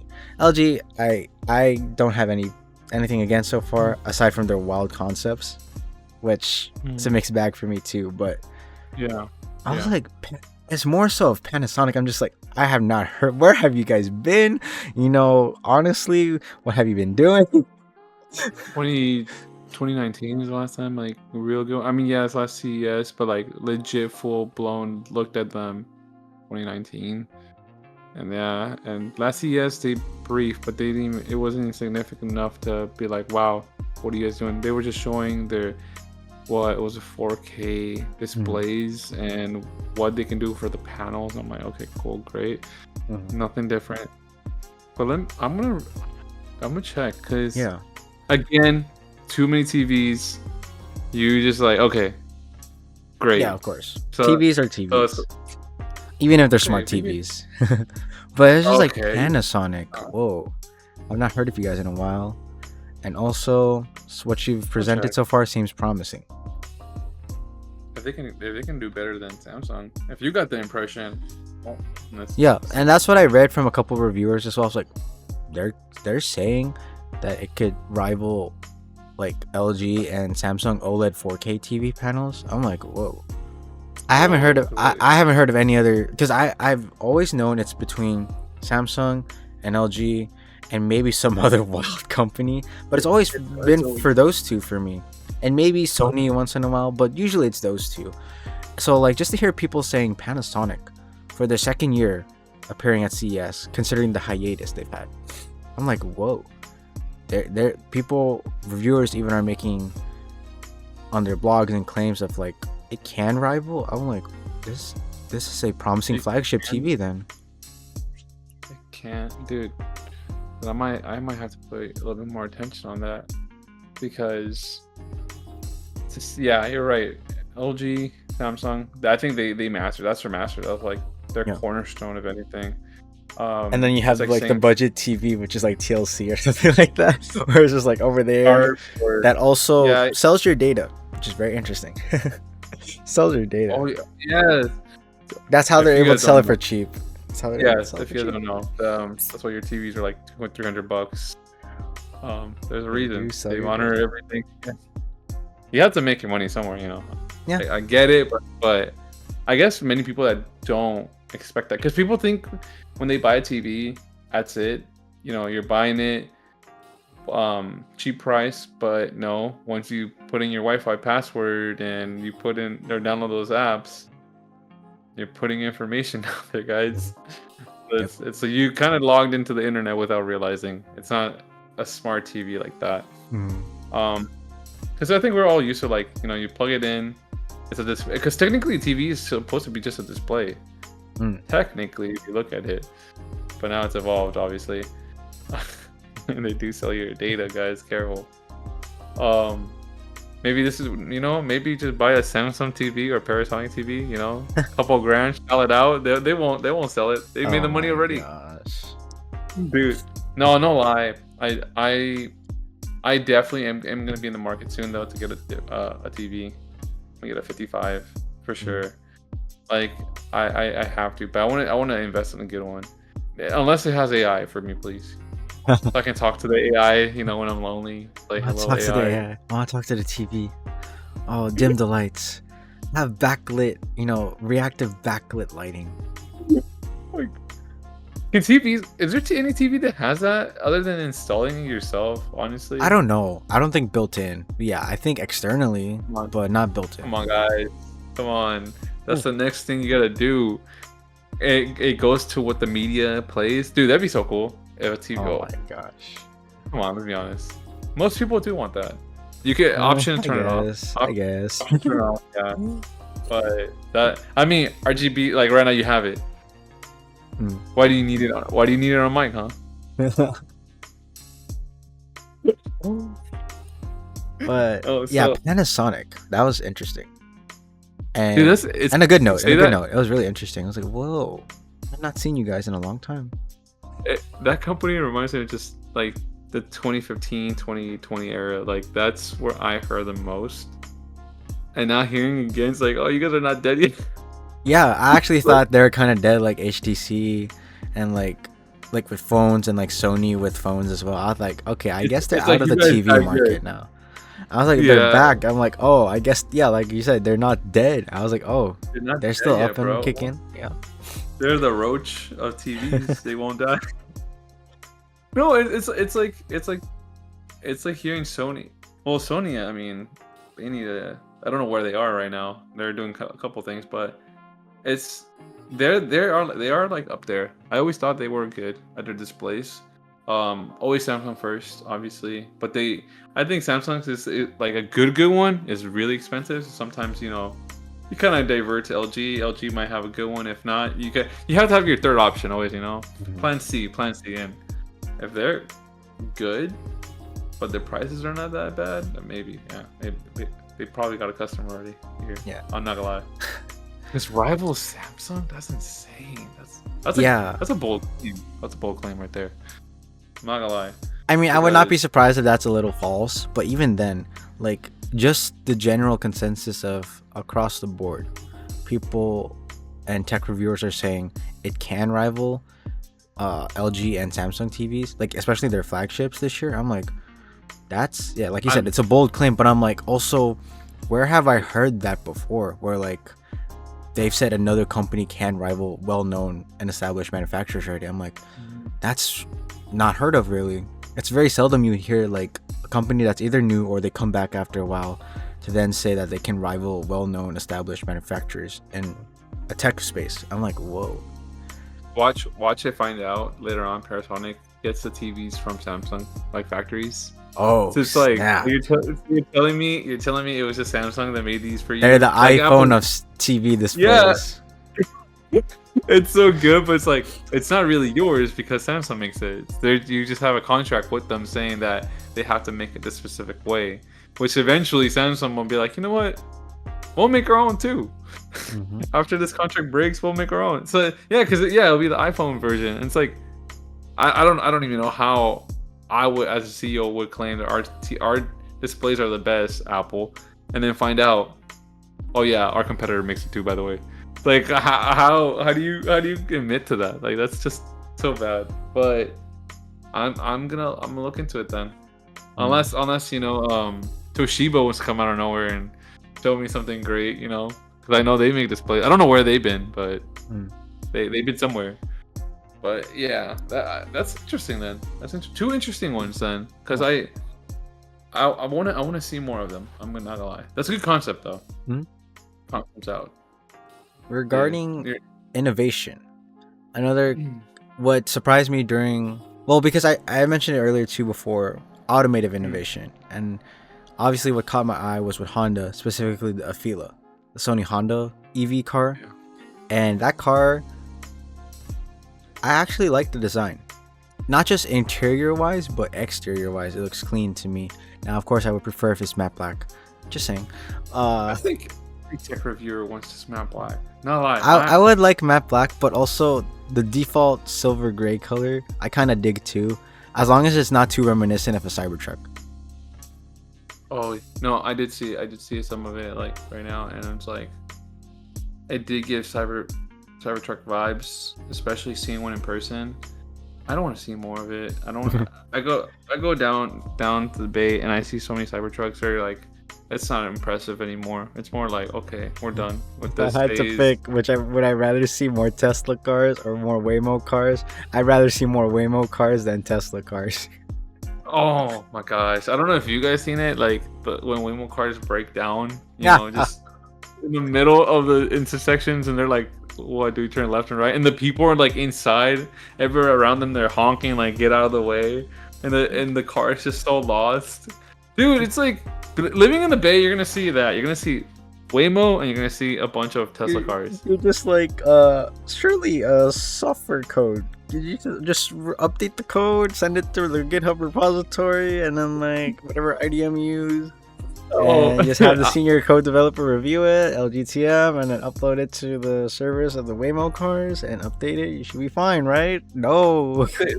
No, how are you gonna get out? Sorry, you can't get out. The ride's not over yet. Dude, Waymo's so expensive. Yeah, it's it's getting there, but it's too expensive, man. Seeing it every single day is it's just so annoying though. Oh my gosh. But yeah, the Sony Afeela. Oh my gosh, Waymo and Teslas. Oh, in the Bay. Oh Lord. That's another topic. I will digress. Wait, question. Have you ever seen a Waymo car in the freeway? Not in the freeway. In the bridge? I don't think they can. On the Bay Bridge? No. On the Bay Bridge or Golden Gate? No. I don't think they can even. I'm just hopeful that they can, right? I think they're limited to just in the city. Unless there's been. I'm gonna Google this right now. Has there been a Waymo?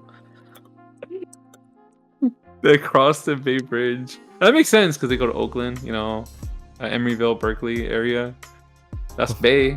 That's the Bay area. Dude, I'm so curious on that. I want to see. Let me see. Only in San Francisco. Please. That'd be dangerous. Because what I know is I've seen them for sure on freeways. Although they're more often on just the side streets, they have been on freeways. But the Bay Bridge. Can I pay one to go all the way to LA? Let me see. I used to work next to them. It's like, oh my goodness. Dude, at night they would all turn on the same time. You know how you they have? No, you're saying they turn off the lights? Really? They turn off the lights? Yeah, at the same time. It's the creepiest thing you see. There's an army of bots. It's like, oh my goodness. Whoever just does this has the power for it. And it looks like you can just see their screen. They're charging because it spins yellow. That's what they told me. If it spins yellow, it's confirmed that it's charging. So it makes sense. And according to them, it turns green in the morning. But it turns off all completely. And then just I'm like, oh, okay. Dude, I want to get out of the area. It makes me just run. I'm out. Oh my gosh. It's creepy at night, bro, with that. But I know Waymo cars have their character, Yeah. Okay, so there's no evidence to suggest that a Waymo has not crossed the Bay Bridge, but also no evidence to suggest that it has crossed the Bay Bridge. So that is so ambiguous, but I guess no. I guess not. I guess not. I pay the toll fee, bro. They don't pay toll fee? If they don't pay toll fee, I will take the Waymo. I know, that's what I was gonna say. They don't pay. I'll take it any day. I'm like, oh, you paid $8 for me? Oh, I'm satisfied. Also, it's crazy how the toll went from $7 to $8 now. It's just getting more expensive. Oh yeah, guys, that did go up. Yeah, it first went up on over here by Golden Gate, and then it went to the Bay Bridge. Bro, it used to be $5, and then $6, and $7, and then $8. The day you have to pay at least $50 to cross a bridge. That'll be the day. Oh, not when I'm alive.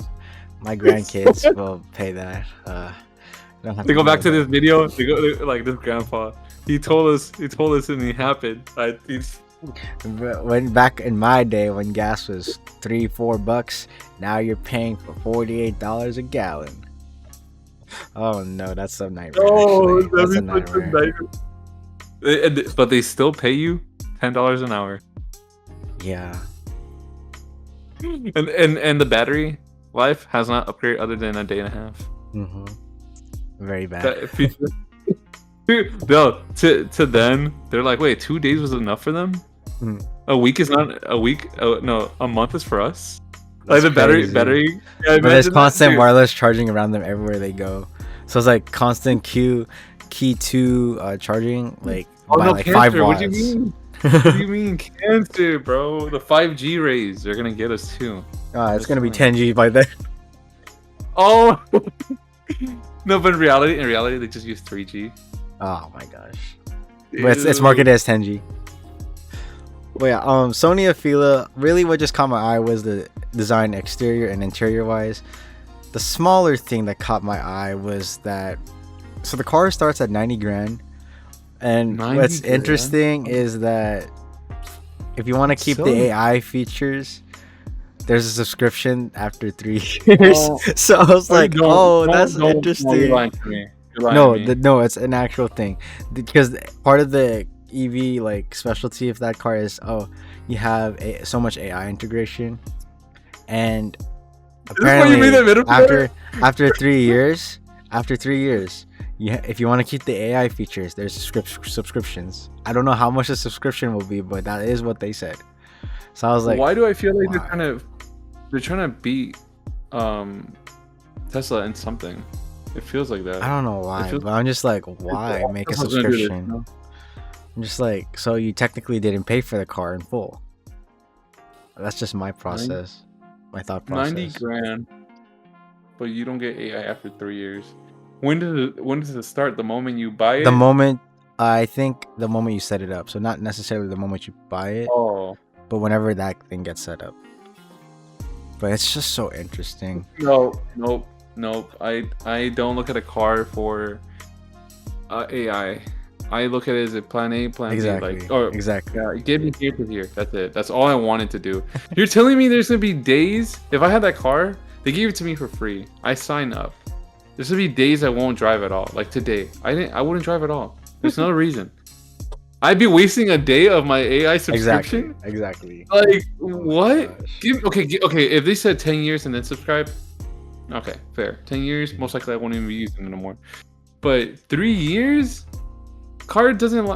You want a car to last at least like 5 to 7 years for you. Like, I thought that was a joke, but never mind. That's serious. And it's funny. Because they do actually, like, aren't they the ones technically doing it's a hydrogen gas, like hydrogen? Yes, they are. Like, oh my gosh, you guys, step backwards, guys. don't take that step anymore, because that, I don't even think it should have AI. Why a car with AI? What? I really don't know. Other than trying to be futuristic, I guess. But then again, it's also CES. AI was bound to be discussed anyway. But you know what? It is what Marvel. it is. No, Marvel Rivals gonna use it as a move the payload. The payload. It's gonna be that card next. Watch. Pick your hero or villain. I'm not judging. My gosh. But yeah, Luis, I have 2 other small things as like the last things for Intra-CES. But before I go into that, I want to give you the opportunity to share anything that caught your eye. Whether it be something presented from a conference or presentation, or specific product that you're like, why does this exist? I'm maybe that I gotta find the name. At least you can describe it. Yeah, okay, I don't know what that name is. My gosh. Oh wait, no, there was other ones, dude. They're oh my gosh, it was so stupid. I guess I caught the most stupidest things because I thought of judges immediately. Not because it's stupid. It's like this freaking little car thing that goes into your pool, scans your pool, and it cleans it at the same time. But it scans your pool, learns about like what microbes like live there, what plants might be coming during times, what bugs go in. It and it cleans it at the same time. And then there's like a big charging station above ground, which is the ugliest thing I've ever seen. I don't think nobody would want that in their backyard. And if it's in there, it charges, and it gives you the diagnostics of your place, like of your pool, and it goes back in when you allow it. So I saw that. Wireless charging. Wireless charging definitely made a presentation. A lot of booths were doing that, where they were like, this is like little companies trying to like impress. I saw yours where it has every single charger had legit a screen on it telling you the output, what device was using where. It's like, bro, this is such a Joseph nerdy thing. Well, I mean, I would buy it, to be fair. I mean, there was why would you not want to buy it? I just said it's such a great tool. Dude, no, like I honestly no, I did kind of want to have it. Not gonna lie, there was that one. Okay, so it was all batteries. So I did see that. I didn't see the carbon fiber you were showing. So I wish I did know. I don't know if you saw it. Companies that were selling dogs Like, what? Wait, what? I'm not selling dog. I mean, computer dogs. Like, Oh yeah, you know but how, still, what? yeah. Sorry. No pause on that, right? No No, pause on but that. still, like computer dogs. That's crazy. Yeah.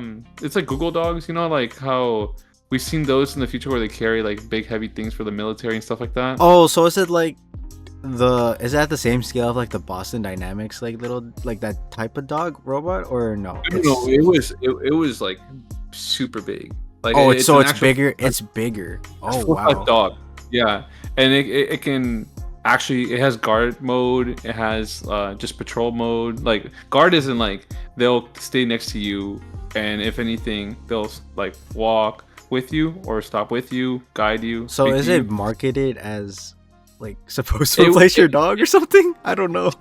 There was a real dog there. There was a real dog, and it was Okay. playing with the dog. So I'm assuming it's targeting the people that want to have a dog, but not the responsibilities of a dog. And those tricks already right off the bat. I could see that. Okay. Yeah. So, Interesting. but they were trying to just sell the aspect that it can like guard you, like your house, like if it alert you if there's something like while you're asleep, and it's patrolling your home. You know, it'll like bark at. But the this intruder. this dog only works when it's connected to Wi-Fi. Imagine that's the caveat. Like, oh, you need to have a constant connection. Oh, heck, I mean, what? To be fair, they only had it indoors, so. But it's $1,300, so, like $1,300, and anybody could buy it. It's for anybody. So it's production ready. It's production ready. It's production ready. Anybody can buy it. It was There was legit boxes of them like already like ready to buy right there. So if you wanted to buy a robot dog, you know, a full size one too, and this is not like a little small one. It has AI to learn your behaviors, which I don't know why, but it had. And that caught my eye, but it was not like, it was just dumb little things. Cases for that are like smart cases for iPhone 15 and up, where it was literally just showing small improvements on MagSafe. I was like, I don't know why. Oh. Well, that's literally what they have right now. That's like all they have. Like Joseph wouldn't like this. Like, I was just catching the things that were just, I guess, annoying, because small and annoying, you know, because like, why do these things exist? But okay, you exist. I will acknowledge you. Yeah, I acknowledge your existence and nothing more. Honestly, you know, that was my approach on it. I wanted to hear wacky things, but I feel like it was just very, very standard. No other Nvidia. Nvidia is cool, but that was enough. What other one? There's more. I guess we'll have to revisit it because I mentioned it again because AI was mentioned so many times in every single booth. It got annoying, guys. If you want to really hear AI 100 times, or whoever can just watch all presentations and give us a specific number. Give us the number count, like. Yeah. Oh my gosh, bro. Give me a headache. I lost track of what AI is actually meaning to these people, because like every company had their different like take on it. I don't think the battery booth had AI. I hope not. Oh, better not. Better not. Oh my gosh. How does AI involve in that? I don't know, but see, it said so many times you don't even know. It could have been in there. I know the guard dog had AI because they had to learn you. Yeah. There's so many things that I think you would have been like, why does it exist? Why are you here? But okay, cool, you're here. I'll acknowledge you. That's it. You know. Nothing other interesting that honestly I would say that sticks out. For me, it's the goofy things. So I know you go for the more serious ones. Which I still acknowledge them, and I think they affect. But again, come on. You gotta see this, just the dumb things people put. People put effort to this. You have to acknowledge it. But yeah. We gotta go to conference one, you know, Joseph, we have to. Fair enough. Would geek out. We would geek out, bro. I know we would. I'll buy a guard dog. Yeah, anything else, Luis? Because I mean, I know there's a lot of stuff in CS that I'm like, I don't even think I would bat an eye to it, but it's just like, again, I acknowledge the existence of that product, and I'll look no further than that. And no, I don't think. I'll have to think. I'll be thinking at the same time. But yeah, so far right now that. I do have 2 more. Well, actually 3, because I just remembered another one. This one, the first one, I don't remember the manufacturer, but I would not be surprised if it's Lenovo or LG again, because either one has wild concepts. But it's this laptop, but apparently it's a fragrance laptop.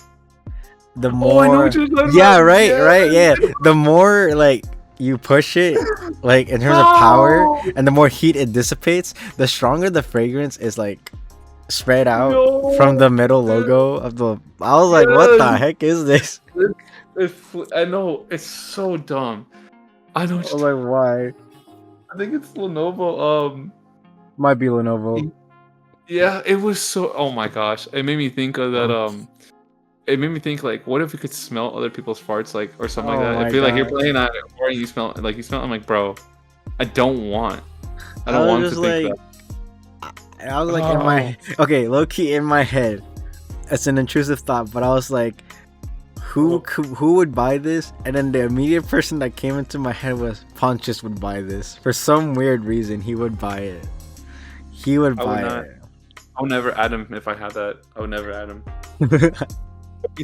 If we all somehow had it, I would not add Pontius. I don't want to have the smell of Pontius. No, there's no need. Not like that. Wait, that was a wild. Oh, I was like, no, why? my question was, where do you put the cartridges?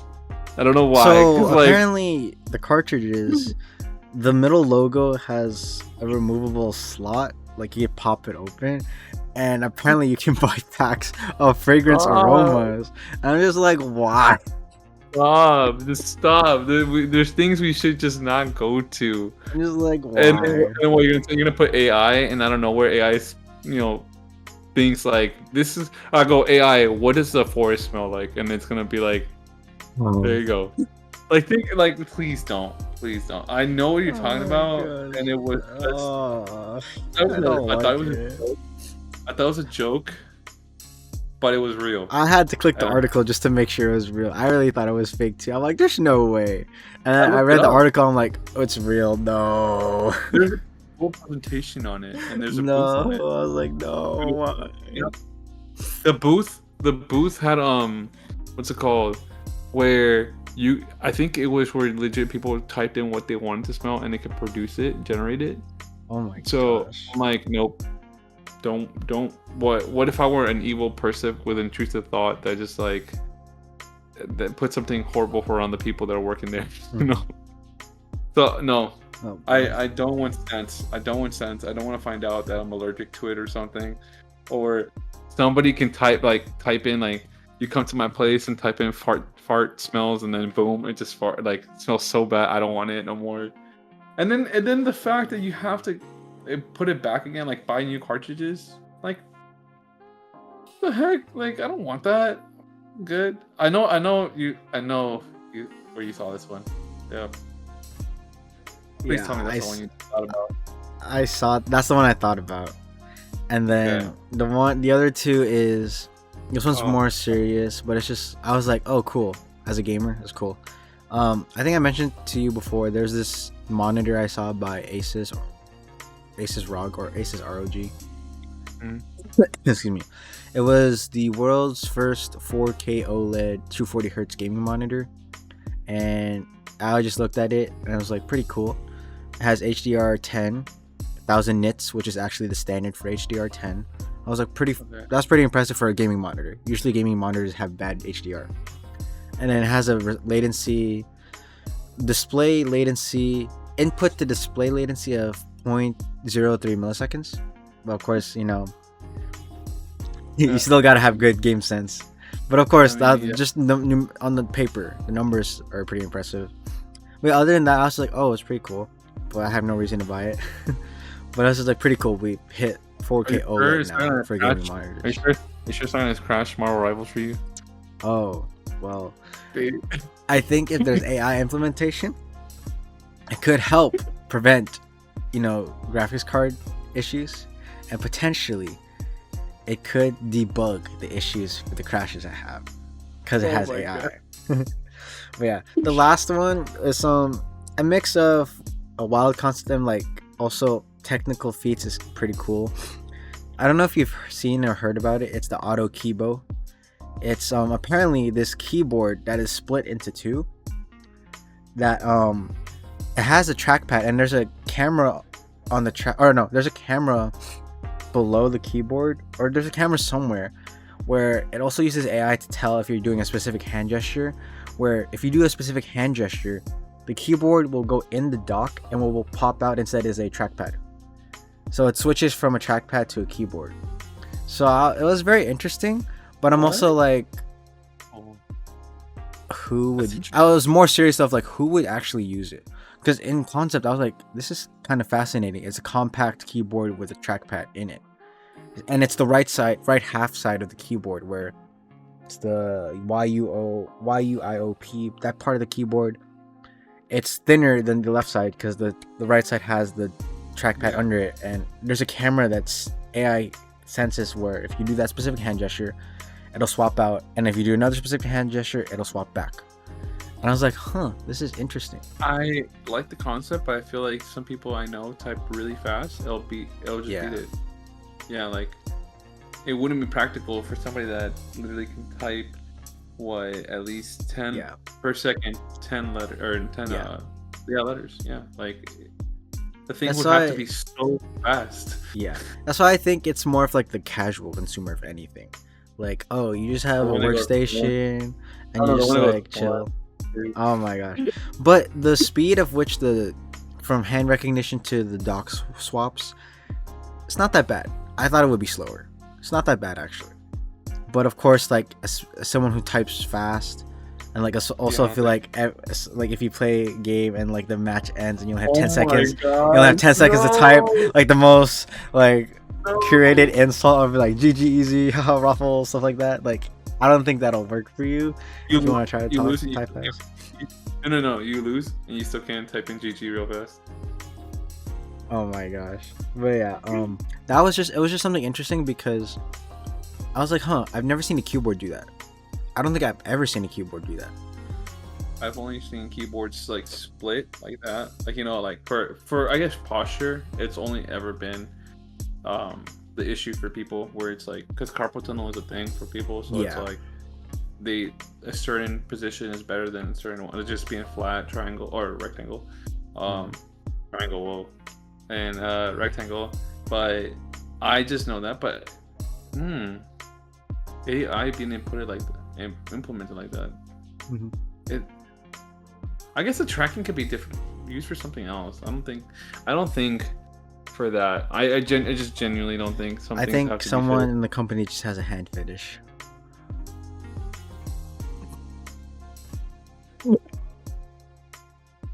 Whoa, you're calling them out like that? I'm just saying, you're tracking the hand. That's all I'm saying. How can we make this into? How can I make my fetish into an implement for a product? Oh my gosh, no. No, I mean, I can't. I actually can't. No. That's true. My gosh. Think about it. That's how they have to make the product. They have to think about it. Oh my gosh. No, I just remember one more thing. But yeah, finish your thought. I just remember one more thing. I thought it was dumb. My gosh. Go. Because I say no. I say no to that. Okay, but this last one. So you've seen some robots, right? Some smart robots, right, Luis? A lot of them. Have you seen one that's like a small furry? Like a furry animal? I know one. Do you know the name of it? No. Oh, no. What's the creepy ones? Don't tell me those. Furbies? No, Furbies, is it? The one that kind of looks like a Furby. The one that kind of looks like a Furby. No. Oh, no? Okay. Does the name Mirumi like ring a bell or something? But apparently it's like this Mirumi, Mirumi. It's a companion robot. Oh my gosh, this thing? Yeah. Yes. You've seen that? My gosh. Yes. I was creeped out, but I'm like, why? Why? Guys, just know this. I try to stay away from anything that looks like a Furby. It's creepy. I think they're haunted. I don't want to do nothing with that. I know what you're talking about. That bot is borderline demonic. Like, why? Why do you exist? This is the one thing where it's like, out of all the things I've said, why do you exist? This one should not exist. Like, why? Apparently, it's supposed to be appealing to like the fashion tech side of consumers, but I'm like, what side of it are you appealing to? This is not aesthetic at all. It's creepy, and it looks like you have problems and issues. You don't touch grass. You need to have some serious help. Go get therapy, please. What is this? It's for handbags and like backpacks. It is creepy, and why? Just why? I'm sorry if anybody really does like these. I don't see an actual use for it. Not even like a tech use. Okay. Let's forget fashion. I wouldn't put that on my backpack. I wouldn't put it in the backpack. I wouldn't even put it on my wall to like hang on my wall or something. Like, that's just creepy. It's gonna stare at you the whole time. It's like, are you still there? Like, what? Do you charge those things? There's no reason. I don't know. Charge those? I don't know. But if you do, that's even worse. I don't even know. Ask what side you charge it in, because you don't win in that. No. You charge it on the head. That's all I'm saying. No. This actually made an appearance. Don't tell me it actually did. It did. I think it had a booth. It had a booth for sure. I don't know if it actually made it to the stage, but it had a booth for sure. I was like, why? There's bigger sizes of these things to hold on your arm? Exactly. I don't want that. All the more it's creepy. And it looks like you have a furry or bestiality fetish. I'm like, nope, go away.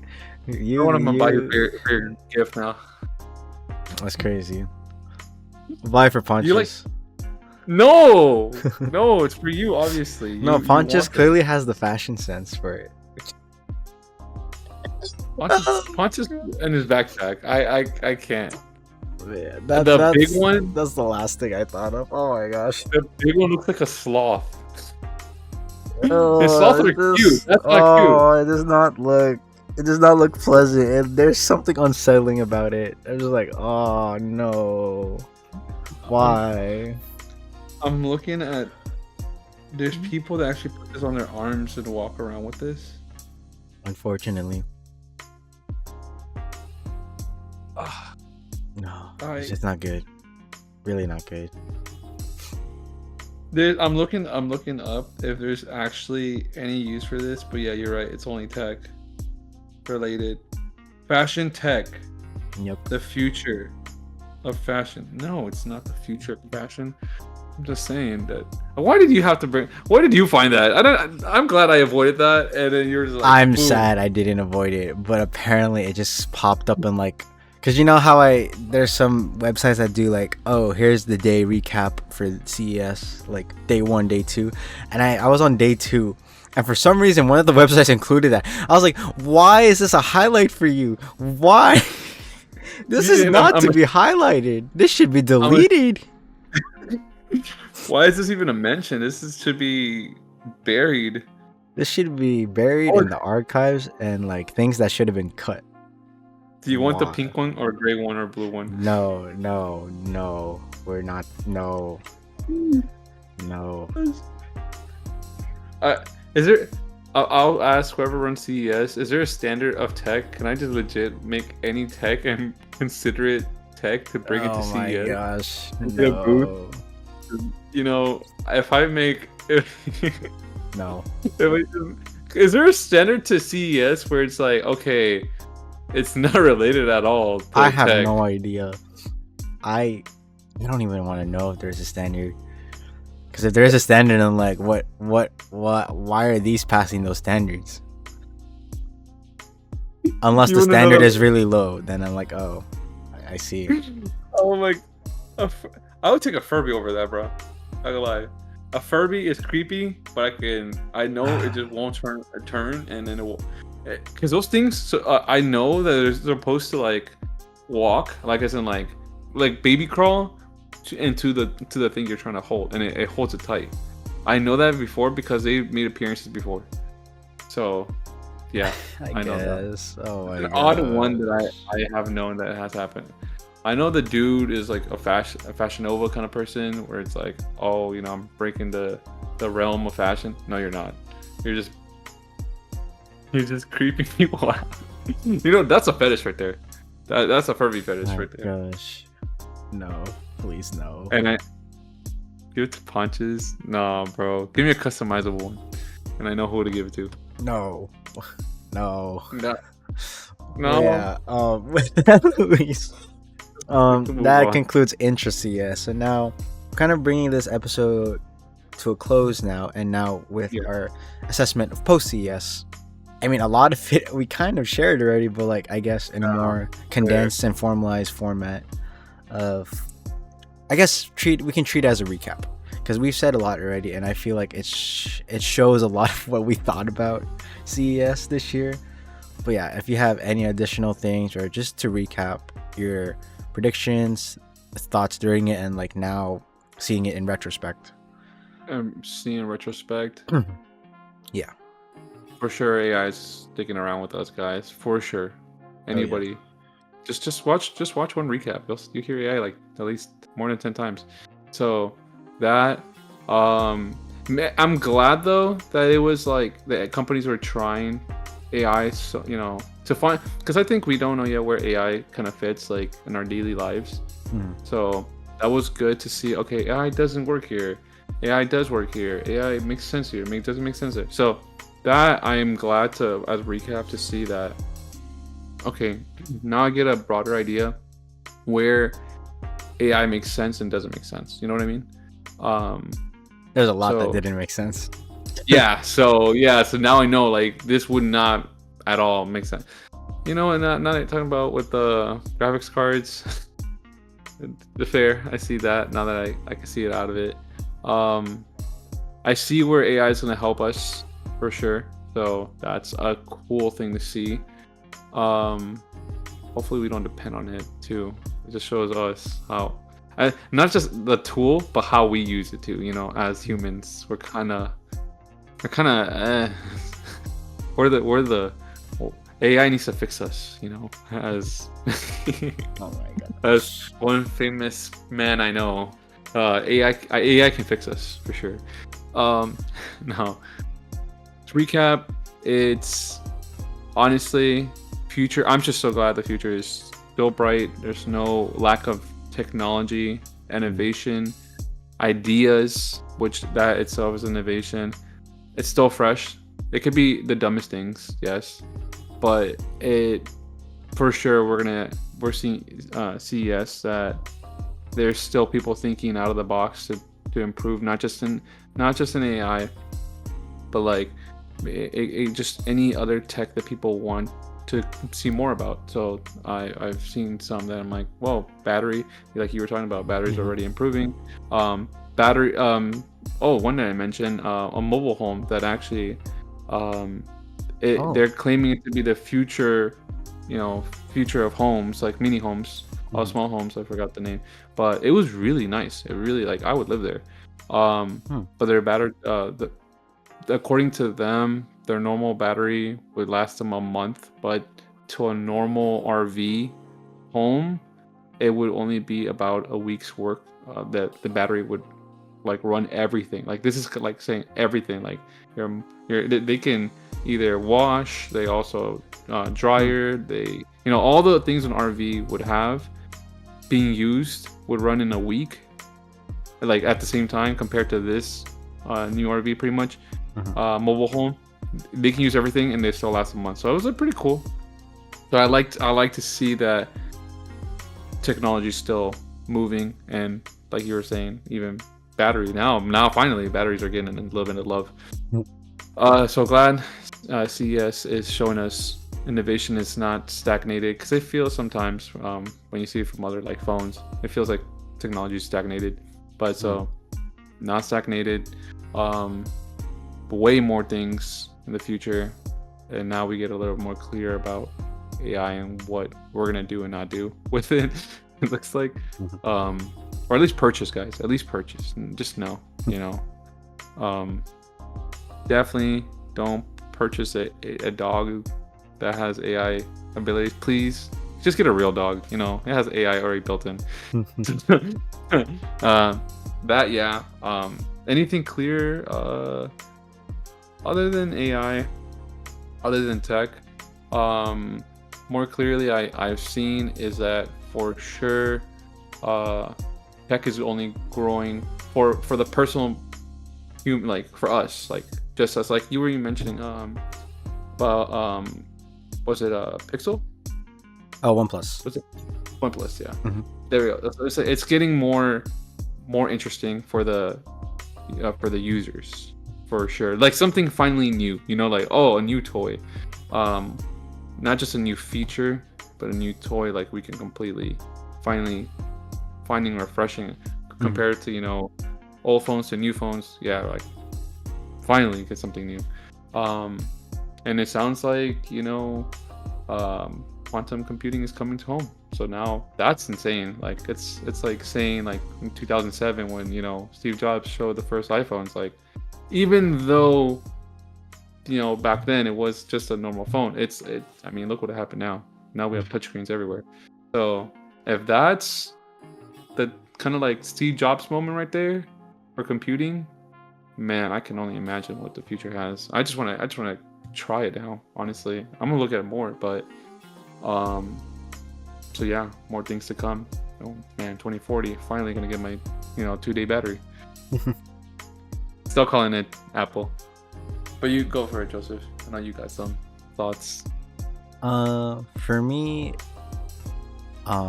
again, good, bad, ugly, all of it involves AI.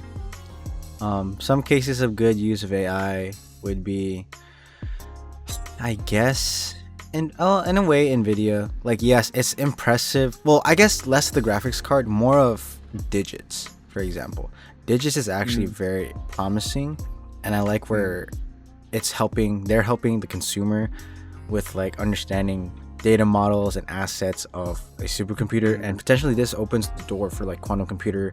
We're getting closer to quantum computers for the consumers. We're getting there.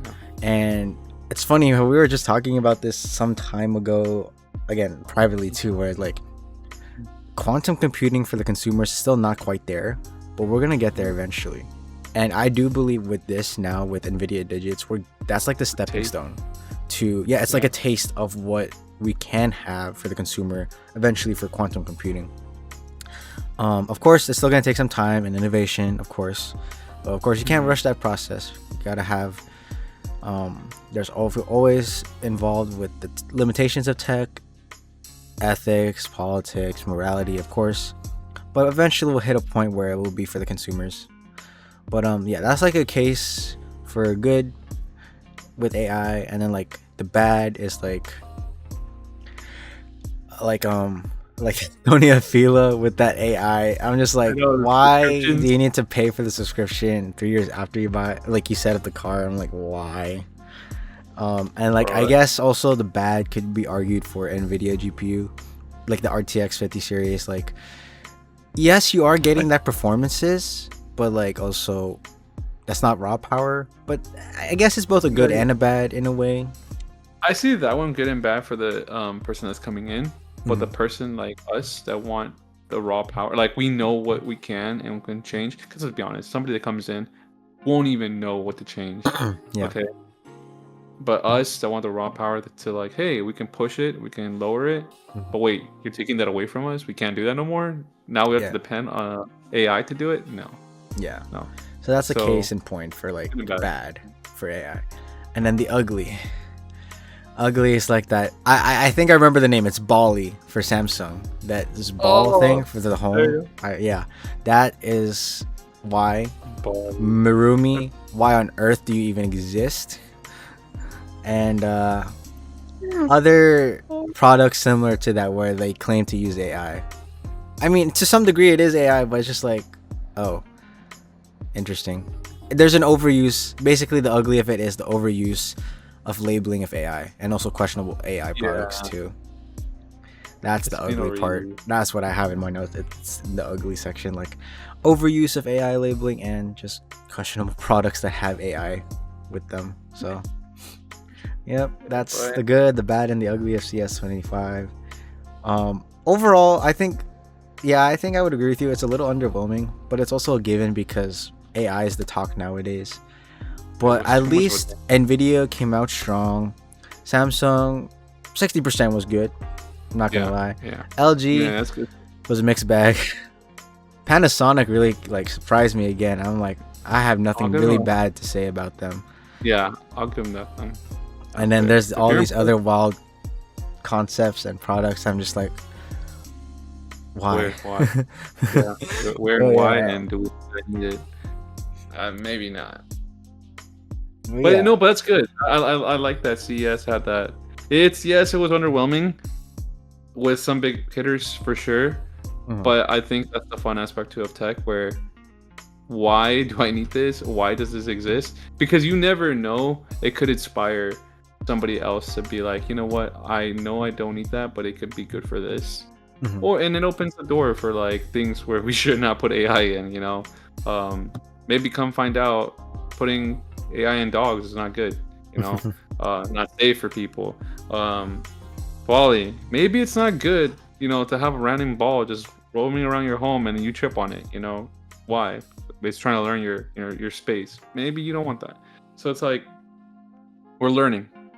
We're human. Let's be honest. We're human. We test everything with it.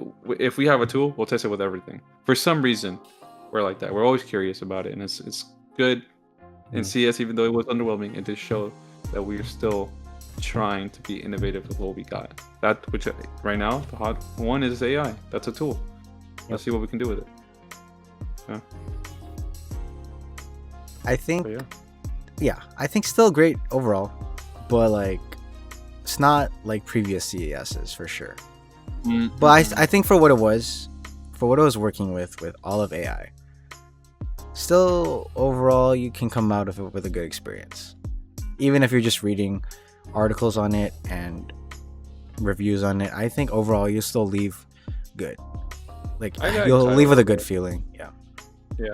I was excited to find out. It was funny, some funny articles, but it was still, if you dig it through all that, it was a fun, interesting one that didn't beat the previous ones for sure, but I would have not been mad if I went, honestly, because it is still, I'm kind of biased with loving tech, but also my curiosity side got like itched, you know, scratched like that. Because if it doesn't, like if you're going somewhere that's supposed to show new things and it never even showed one new thing, that's just a disappointment at all. You know, you're like, I expected all this. Why am I here? So CS got it right though. Yep. Still. So with that, Luis, do you have any final statements? It doesn't have to be even CES related, but like perhaps some things you want to talk about in future episodes, or I guess just something to share. We're gonna definitely have to talk about we always said it, we're gonna talk about Final Fantasy, and we are for sure. I'm having my I don't even say it, the word. No. Hopefully there's we can put people that also like, you know, Final Fantasy, and we can put them in the call and all get our, you know, our side of it. Why you put me as Roach? Just to find out. Just curious. Never asked you. You just keep saying Roach. Okay, fine. We'll find out. One other person said you're Hojo. That's crazy. Oh yeah, that person did too, bro. I need to know why, but we'll let people catch up and then find out. Also, we're gonna have that orchestra to go to. We are, bro. Maybe we might have to talk about a little over 2 months away. Away. Yeah. So we'll talk about that guy's experience. This shows just how nerds we are, not just in tech, but also in games. And if anybody wants to ever talk about a different game, I don't mind. I'm open to knowing that. Maybe consoles too. Like knowing like the history of console, why you like this controller over this controller, this console over this console. The PC, always, but still, you know, retro. Talk about retro stuff too. What would you be interested in, Joseph? Like, you can base it off that too, but like, or what else? Definitely retro tech. Something that I always come back to every now and then. It's like, like the Sony Walkman, and then like different variations, like modern renditions of it. I've seen a couple of those, and it just like falls flat because like it's just trying to appeal to the nostalgia of that device, but practically it doesn't like it won't. It's the sustainability of its practicality is not there for a modern rendition of it. So there's always stuff like that, like retro tech I always look into, or even things conceptually like your ideal smartphone. Like, what would you take? Like, would you take the camera, like the photos from the Pixel and the videos from the iPhone and the battery from like, you know, either Samsung or I guess in this case now OnePlus? Would you take the software from like OnePlus, or would you stick with iOS? And then would you take the charging from like, you know, the charging from what's that company? The one that has like that 100-watt fast charging. Is it Redmi or something? It's some Chinese company that has it. Yeah, it's like something like that. Like, that's an example. Or I feel like I don't. No cap on anybody. I don't know if iOS would compete in software. Yeah, I'm just leaving that option open. That's all. Yeah. But or like even talking about, it's another nerdy game, but well, if you go into Kingdom Hearts just for the Disney side, that's fine. And I feel like a lot of people would. I did too at first. And then once you get to the actual convoluted plot and lore of the game, then like that's where I don't mind nerding out too. It's like, how many different Anthems and Xehanorts do you have, and like which game chronologically goes first? And Sora is Roxas is a nobody of Sora, and then Axel, and then Xeon, and then you have Riku, and then you have how Riku was supposed to be the next Ansem, but then he blah blah blah stuff like that. Actually, believe it or not, that would be fitting though. That would be fitting. Yeah. That would be fitting. And then you get to like Kingdom Hearts 3. We waited 13 years for this game, and then like, oh, apparently Xehanort is the Thanos all along, and then by the end of Kingdom Hearts 3 is the end of the Xehanort saga, and then like boom, we was now waiting for Kingdom Hearts 4, which is now taking us some time as well. And I'm just saying, this is a normal talks that we have already, guys. This is not even change. This is legit what we talked about already. Or you can get me to talk about Persona or Nier Automata, or like Nier Replicant, like the Nier series. I love the Nier games as well. Those are good games. Yeah, I'm gonna get Persona because I had or the Xenoblade games. You can have me talk about the Xenoblade games too. So good. Or Chrono Trigger, but Chrono Trigger is so specific though. Yeah, I'll try. Okay, Xenoblade, I know, I have them, so fair, but because I just have to play them again. Same thing with Persona to Xenoblade.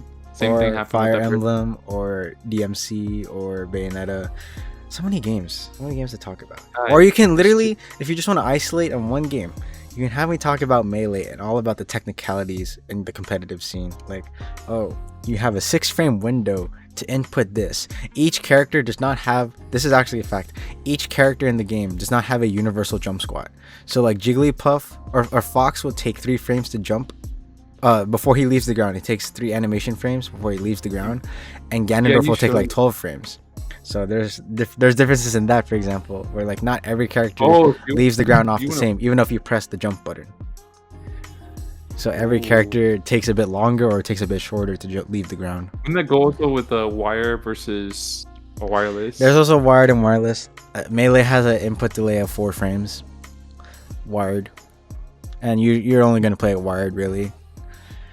Oh my gosh. I mean... Yeah, this is how much I can nerd about like games alone. No. That's interesting. That's my curiosity side. Because when I don't know, it affects the way I play. I'm not gonna lie. I don't know how you are with it, but it does. If I know it, I will do it. Like, I mean, I said the first time, literally testing how far I can go with wireless. See, it goes through people, you know. See, it goes through us, through people. It doesn't affect. So I'm curious. I'm yeah. If you guys don't know that, I do like test the limits of technology to see where it works or not. Wire is definitely always preferable. input delay is less for sure. But it depends on the game too. Depends on the game because some are the frames for games because the animations affect that.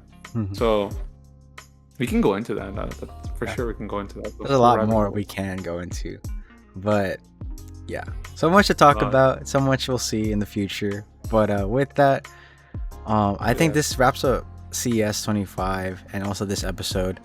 A lot of good things, a lot of bad things, and a lot of things we wish it didn't exist. But with that, to close out, I'm Joseph. I'm one of the nerds of this podcast, and then here is the other nerd, Luis. And I'm glad to be a nerd and a geek. If anybody can answer it, geek or nerd? Is it just the same? Let's be honest. Ooh, that's a good icebreaker question for the next episode. I'll remember. I always want to Fair ask enough. that. Fair enough. Okay. Yeah, with that, guys, thanks for tuning in to this 2-hour, 30-minute episode. Definitely shorter than last time. I'll tell you that. It's shorter than last time. Ow. Yeah. So much to unpack from CES, but yeah, with that, thank you for tuning in, and we'll see you all on the next episode of Nerding Out.